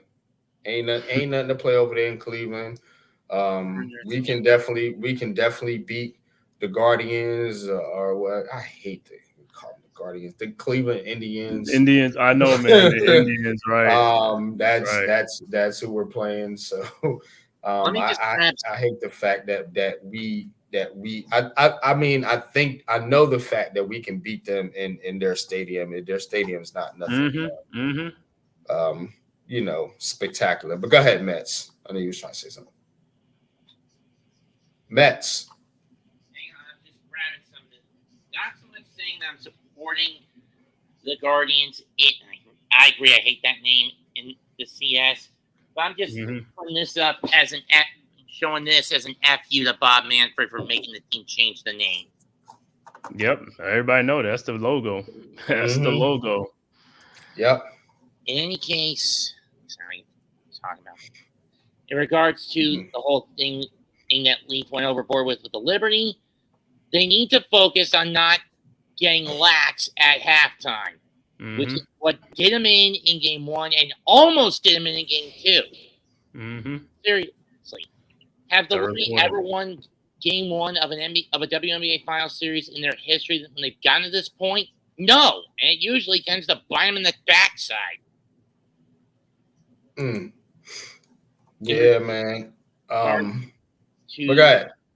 Regards to the Knicks, what I'm hoping to see is chemistry that is instantaneous between Kat, Mikal, Josh, and Jalen. I mean, was I mad that they traded away Randall and DiVincenzo to get Kat and draft capital, which is something I am really getting overkill pissed with Leon Rose about how overly spendthrifting he is on our draft capital. Well, that it's giving me Isaiah Thomas levels of PTSD. I mean, yeah, when Thomas did that 15, 20 years ago, it was for get rich quick name recognition that was broken beyond repair, and he set the team back over a decade. I get that. But that's cool though, because y'all good now, right? Everything's all Right. good in the neighborhood with the New York Knicks. So I don't want to hear no excuses come this season now with these Knicks fans. So That's right. And then with the no Nets, excuses. the Nets, pot me kettle with you and Leaf there, unpopular. You had all these excuses. I mean, you've not once but twice gone the get rich quick route, in about a 6 to 10 year span, and both times it blew up in your face. This time you need to build through the draft.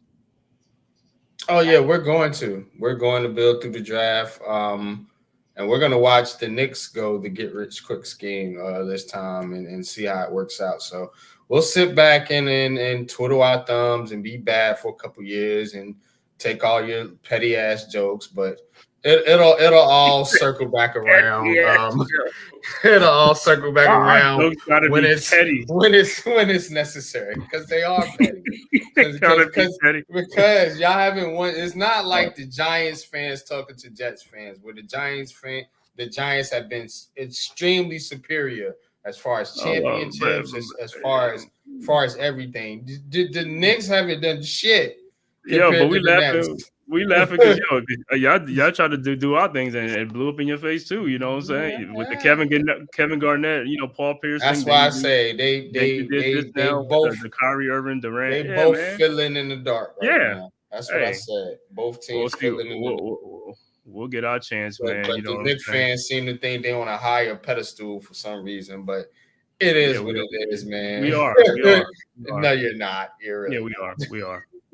You're right there at the bottom where you belong. Hey, no hate, man. Hey, we are the New York Knicks. We are the New York Knicks. Yep. That's all you got is a name. You don't got shit on the basketball court. Y'all be getting your ass. Hey, I recall correctly. How many titles have the Nets won? Oh, let's think. Oh yeah, I remember. None. 0. Goose egg. Not You're wrong. We have 2. ABA titles. I don't give a fuck if they're titles. He said they could be like spring. Y'all got 2 titles too in the NBA, and guess what? The NBA and ABA wasn't merged, so you can count your titles just like I can count my titles because it wasn't the real NBA yet. Hey, NYG, let me say that. Let me say this, NYG, let me say this. If the Knicks win the title, right? I'm gonna tell you something. I think that's gonna be the most celebrated title ever in sports, professional sports. I don't care the Yankees, the Red Sox. It's gonna be because we haven't won it like 50-something years. So it's like I think it would be so many New York fans, Knicks fans out there. And that would be fantastic for New York and everybody in New York. And I would love to see that, man. I think it'd be fantastic for the Knicks. And I wish I would be alive to see it, but neither me, you, nor Max, you will be alive. You will be alive to see it. Yeah, it will be so far into the future. Nobody watching this podcast will be alive to witness the Knicks bringing home a championship. It's not gonna happen, man. Well, I'll be alive when the Mets bring home the championship, and they're all going to McDonald's and celebrating with Grimace. Then they should, because they owe all their success to him. Because ever since he showed up, they've been good, man. Daniel Berry Sports Highlights. What's good, man? Appreciate you tapping in as always, man, being a loyal supporter. We're going to wrap up the show, man, talking about these bum-ass Giants. Because I think but yeah, man, the Giants.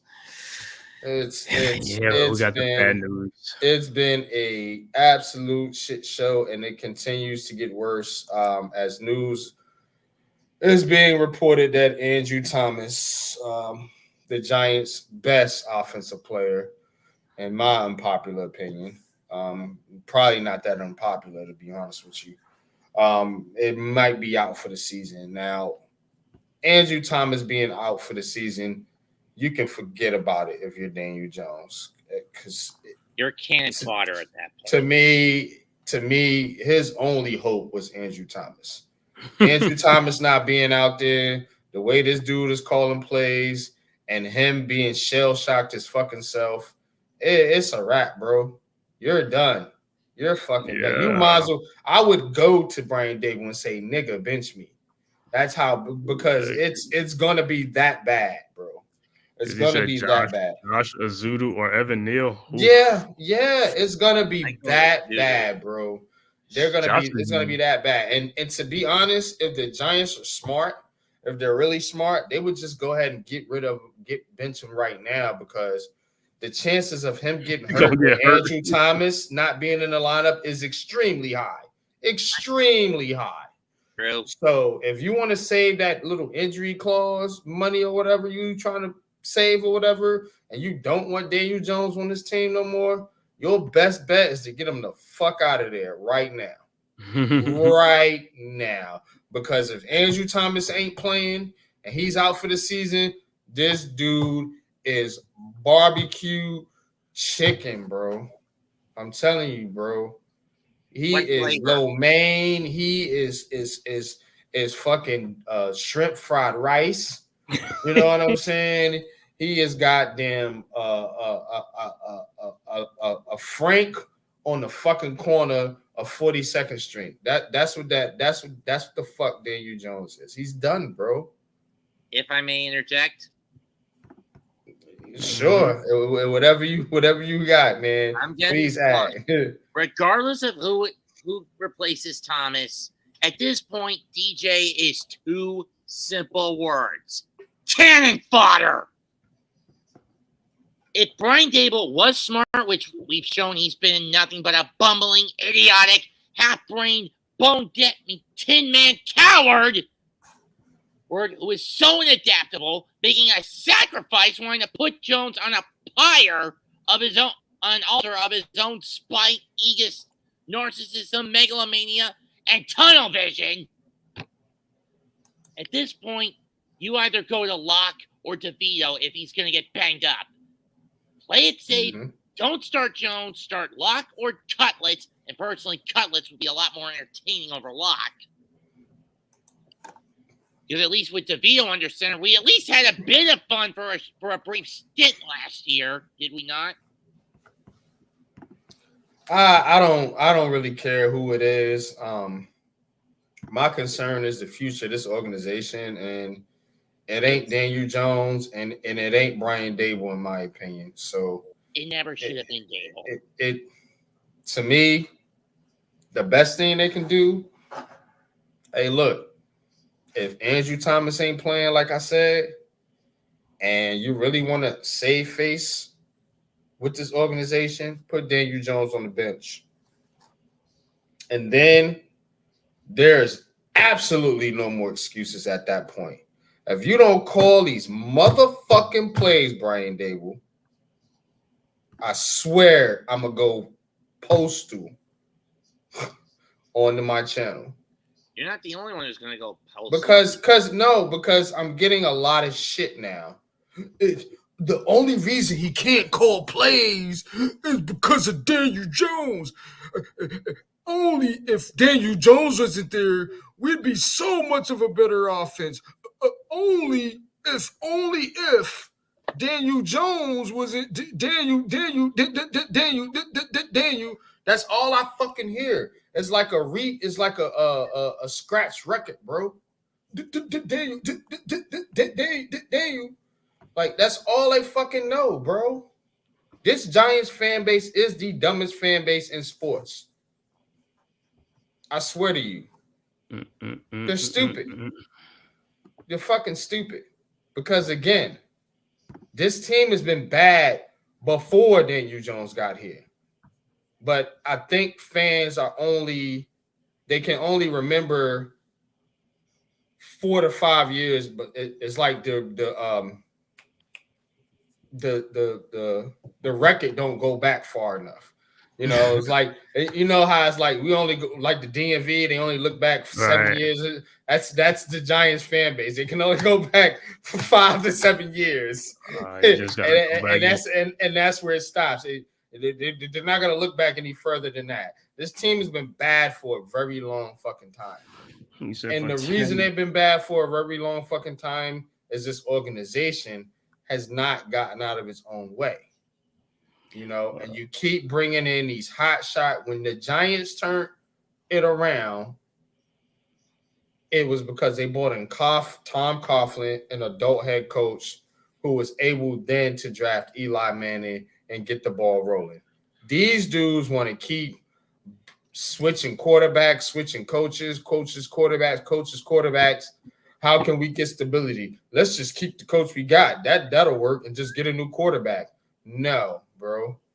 Because again, I can name you 20 head coaches that would have won that game Sunday for the New York Giants. 20 that's better than Brian Daboll right now with the roster we got, with the players we got, with the quarterback we got.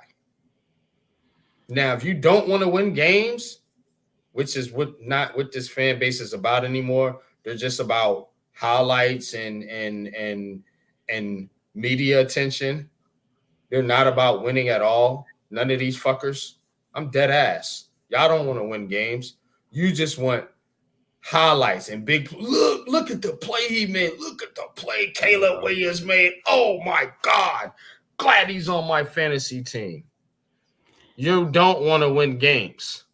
Because I'm being told we can't run the football. We don't want to be like the 1960s anymore. Blah, blah, blah, blah, blah. Do you know that the Baltimore Ravens run the football more efficiently than most of the people in the NFL, and they've been one of the best teams in the NFL for years now? You gotta be balanced, so do the 49ers. Yeah, you got to be balanced, man. You can't just be one and not the other. You got to be balanced. You got to be physical. This is football, bro. This dude wants to build a finesse team out here in the NFC East, and these idiots are falling for it. Oh, yeah. Ooh, yeah. What if we had Matthew Stafford? Oh, I bet we could score 20 points. I bet if you know, the plays that Daniel Jones doesn't make, Stafford, he'll make those plays. We'll definitely be a better team. Do you not know there's more than passing the football? Do you not understand Brian Daboll's run scheme is horrific? Which it's so non-creative. A lot of quarterbacks miss plays. A lot of quarterback miss plays in games. When you go back and look at all the games and watch it thoroughly, they all miss plays. They ain't just. I know what they're saying, but it's just like a lot of good quarterbacks miss a lot of plays in games, man. I don't see it. But it's like they're winning and they scoring some points, and it's all good. But like I said, they all make a lot of mistakes, man. You know what I'm saying? So it's all about QB, and all I'm saying is, again, Andrew Thomas ain't playing no more. If he's out, which it looks like he's going to be out. He's going to be out. And there's no reason to put him back in the game like they did last year. These fucking idiots. Just let him be out for the season and let him rest, because that's the guy you invested a lot of money into. So I don't understand that logic of, forcing some of these players to play. But you know what I'm saying, Dave?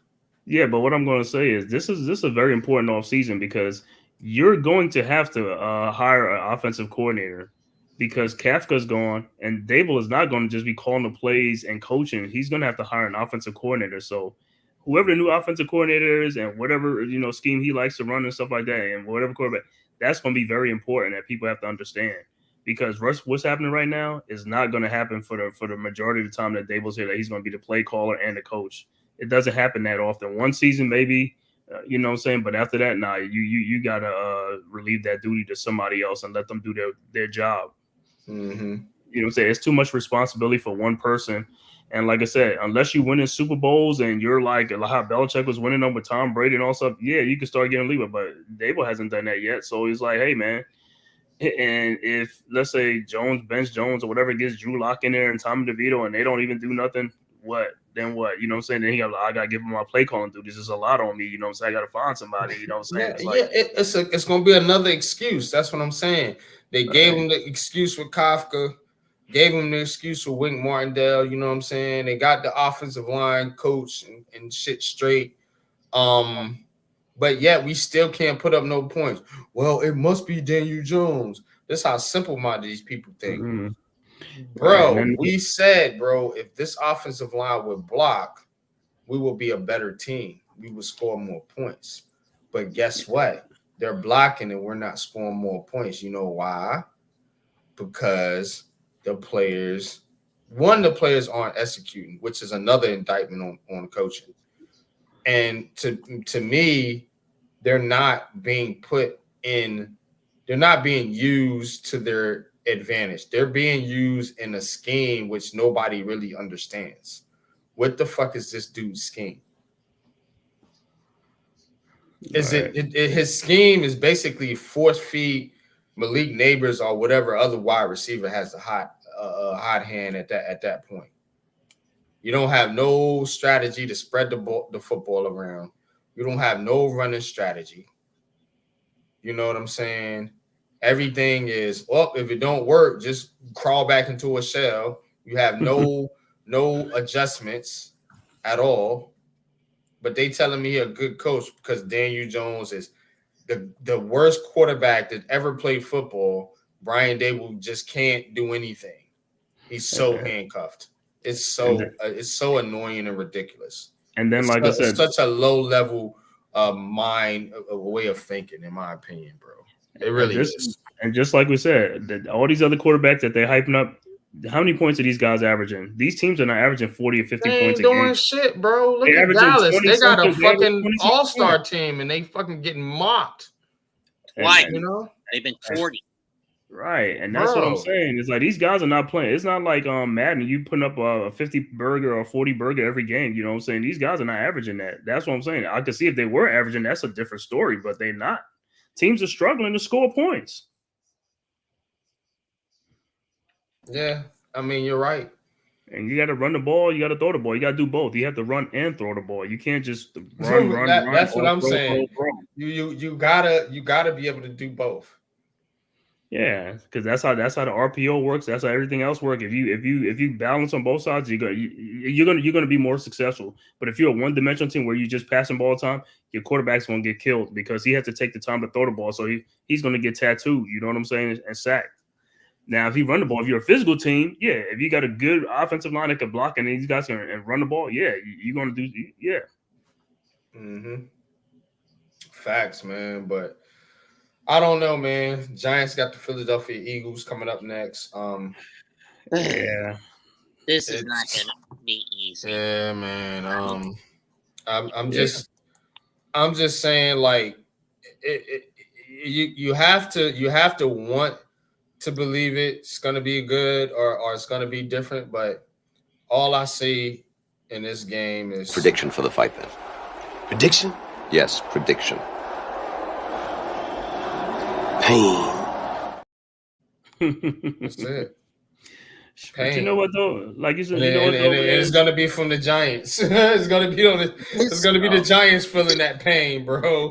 Like I said, the game that they least expect. I know y'all didn't just play that damn. Yeah, man, because that's what the hell's gonna happen Sunday, man. When the Giants play the fucking Eagles.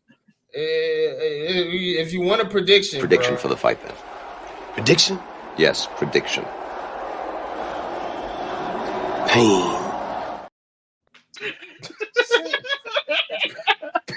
I don't think it's gonna be that bad, bro. Like, I don't know. Bro, it's gonna be bad, bro. I do wait. You wait up. Look, do you see the banner on the bottom of the screen? Andrew Thomas might be out for the season. Do you know who the Andrew Thomas is? I'm about to find out. You don't have to find out. He's our best left tackle. He's our starting left tackle and our best offensive player. He's an all-pro. An all-pro. Oh, wow. And you're putting Daniel Jones behind Josh Azudu at left tackle. And y'all don't have Neighbors neither? Oh, yeah. No, Neighbors may play. I think Neighbors will play. It ain't going to matter. He ain't going to get the football because they ain't going to have time to. Right. But I tell you what, I mean, I know Andrew's on, but then it's like I said, it's games like this that surprise you. Like you think like we got no shot, and hey, it happens, man. And this is what I hate about the Giants. This is the fucking shit I hate about them. Just go ahead and get smoked like you're supposed to.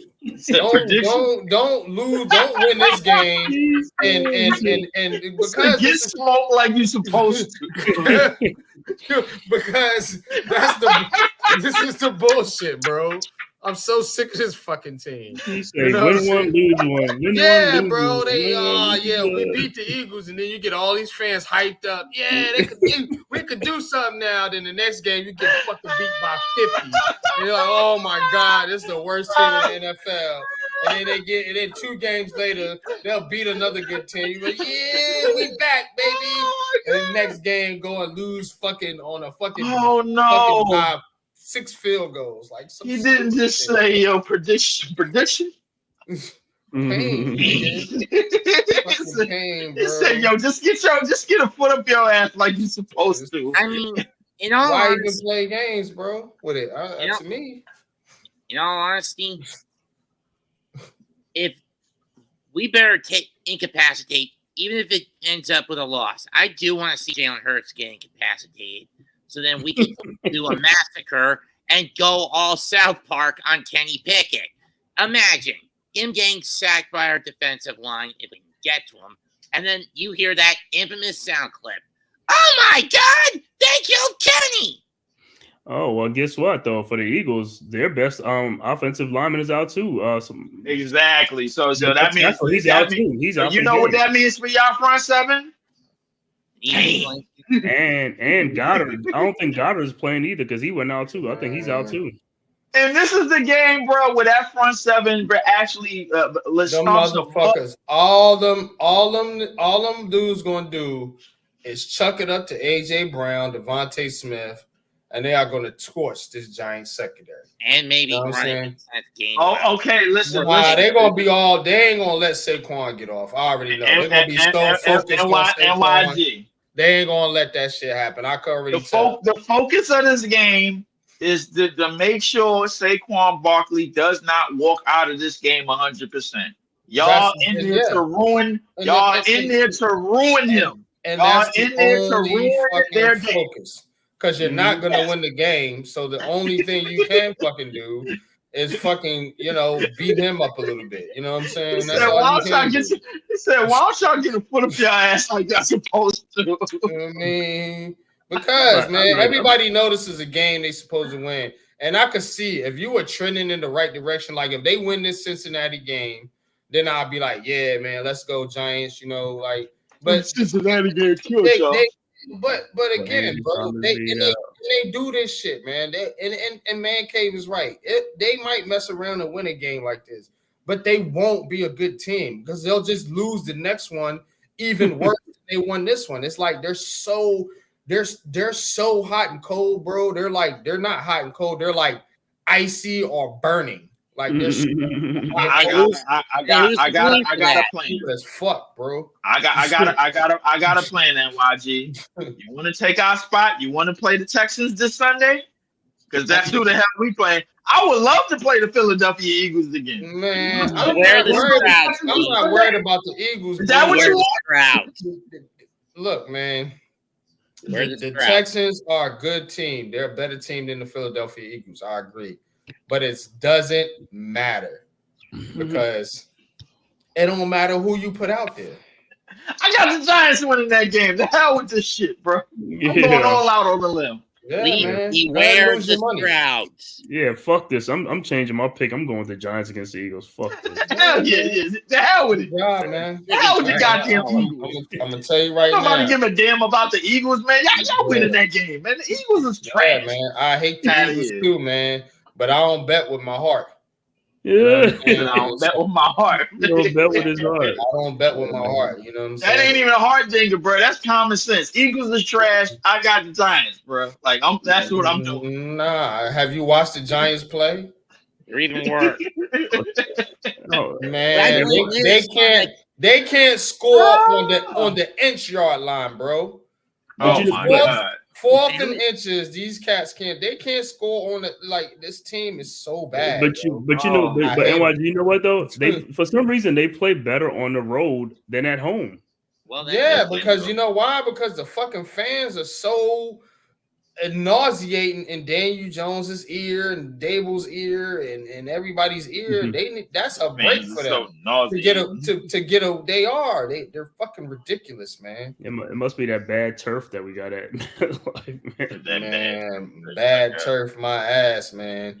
Hey, yo, you could score 7 points on gravel, dude. Like, come on, bro. You can score 7 points. You could score more than 7 points on gravel, bro. I don't want to hear about it. 7 on gravel. I'm so sick of the excuses for this dude, man. This dude was brought in here to be an offensive genius, and in 3 fucking years, bro, I have not seen the Giants score more than 35 fucking points. I think they scored 30 like once, bro. And then when we do get out to score more points, we let up.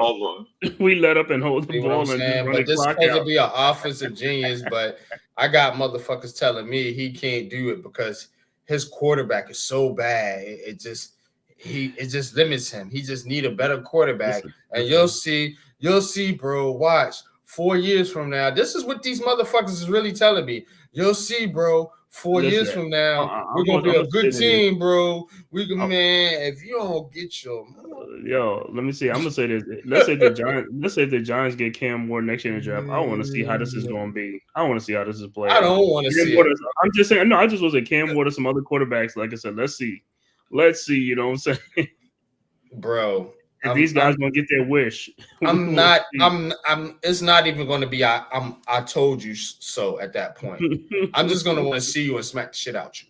That's where I'm gonna be at that point, because these motherfuckers they battle me, but then when I do podcasts, they disappear. They won't actually come up and speak to me as a man. That's one thing that annoys the shit out of me. And then the second thing that annoys me is we can't have a football conversation without bringing Daniel Jones into it. Yeah. So if Daniel Jones is gone and this fucking team doesn't fucking succeed, I'm telling you, I'm going to be ready to smack the shit out of every single one of these motherfuckers that have been trolling me for the last 3 fucking years since I've been making content. I'm just going to hop off unpopular. Actually. Good night. All right, bro. All right. Peace. Yeah, we about to wrap up anyway.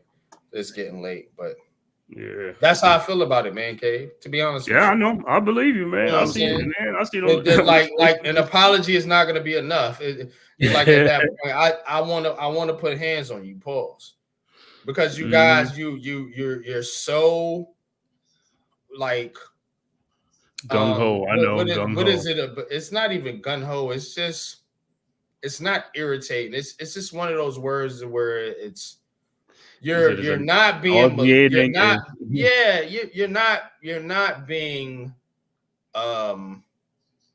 you're not being mean or anything malicious, but it's just real like sucker annoying, shit. You know annoying. Yeah, it's just stupid. It's like a fucking fly. It's like shut the fuck up already. I want to smack the shit out you because you dudes don't really understand football. You know what I'm saying? And you act like you do, but all you do is watch other people's channels and take their clips and highlights and post them on social media. So we'll find out the answer to this within a year. About another year, we'll find our answer to a lot of questions. You know what I'm saying? So yeah. Hey, and a year goes by so fast. Yeah. And to me, honestly, like I said, if this Giants team don't do nothing when they if they stay on the course, it seems like that's what the media is pushing, and we know John Mara does whatever the media and fan base tells him to do. So they're pushing to keep Dable and Shane and go get this Josh Allen type quarterback. If these motherfuckers don't get at least to the NFC Championship game, I'm going to, because again, the barometer ain't the division playoffs. Because remember, we got there with Daniel Jones. So the barometer now is the NFC. You see, Now this is what the fuck these motherfuckers do. So now because it's because the one dude fucking Adam. Malik Neighbors gotta have 1,500 yards because and the motherfucker gonna get that too. But he was making that shit as a shot. You know what I'm saying?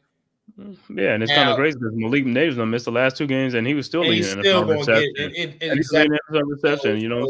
So boo hoo to your bitch ass. So now what I want to do is, hey, look, Daniel Jones is holding his team back so more. We better fucking have success. The moment this motherfucker is done, the Giants better go on a fucking 12-game winning streak, bro. I want to take the fuck off, bro. I'm gonna be in DMs. I'm gonna be fucking knocking on people's fucking doors. I'll be in parking lots looking for these fucking Twitter fucking pussy motherfuckers, and to see where they are and where they stand now.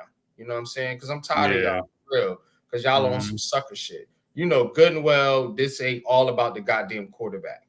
Yeah, the quarterback is the problem. But again, you know this ain't all about the quarterback. You know good and well this goddamn coach has not been the best coach in the league or not even close. He's been bottom tier, bottom third.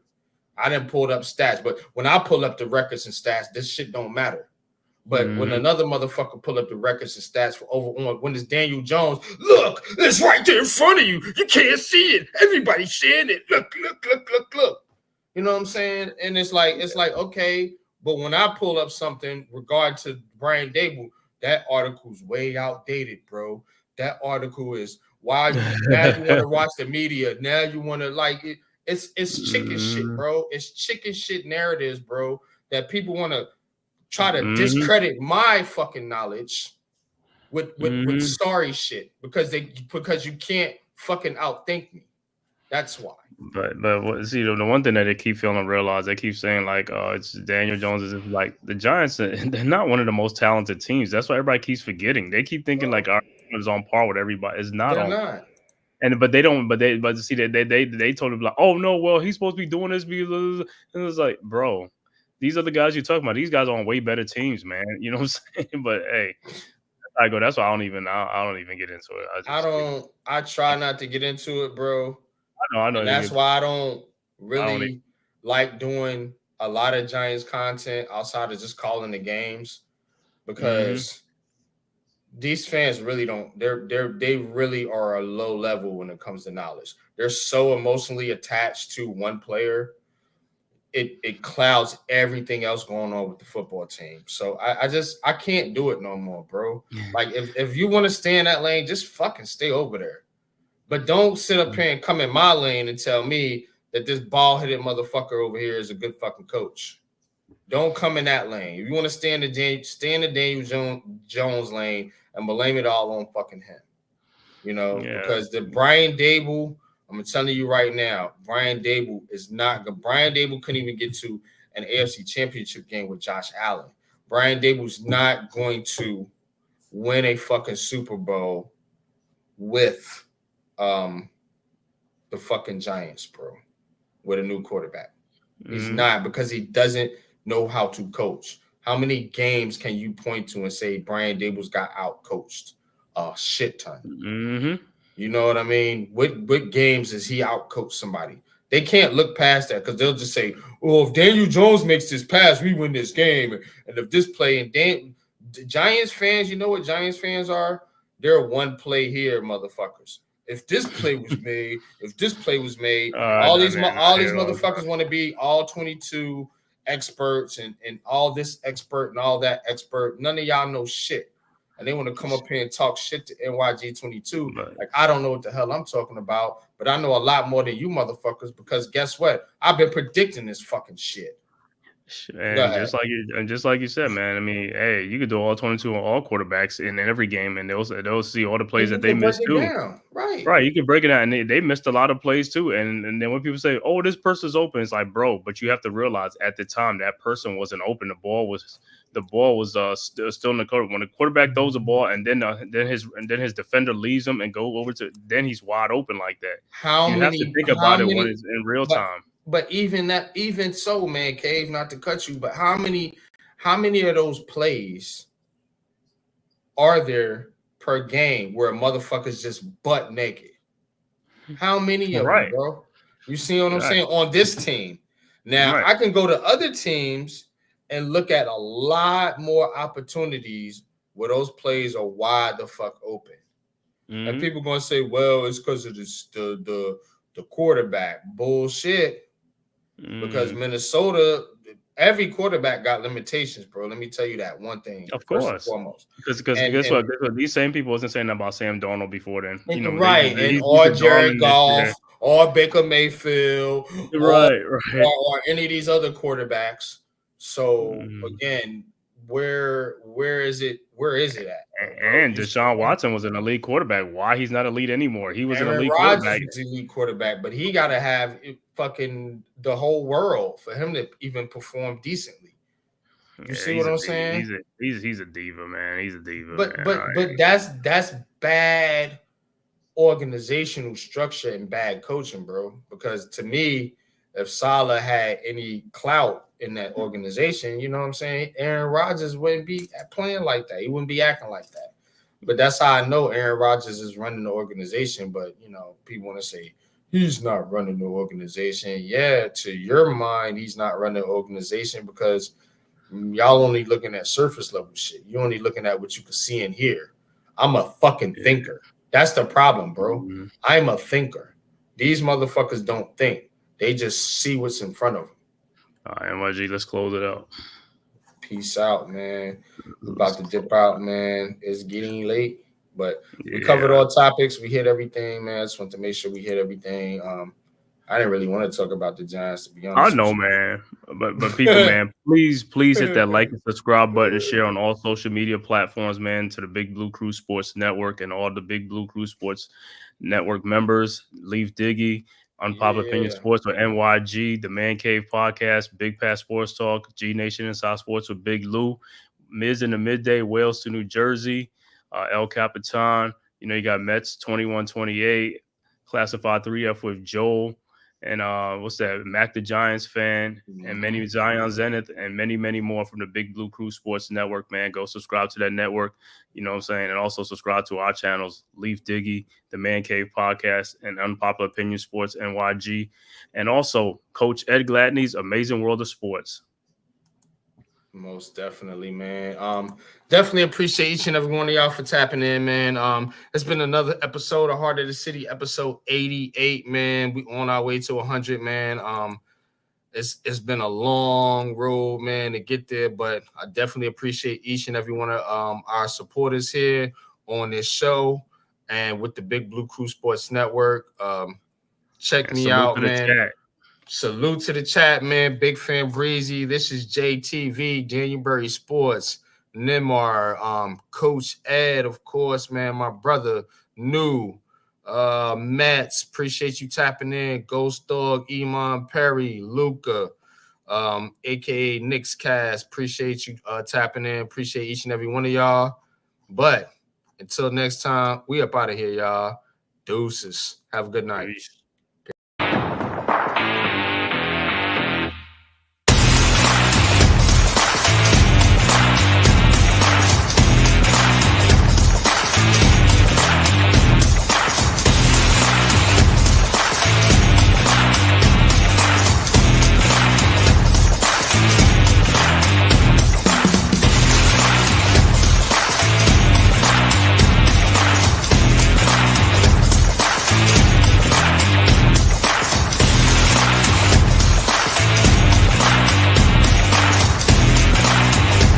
This has been a Big Blue Crew Sports Network production.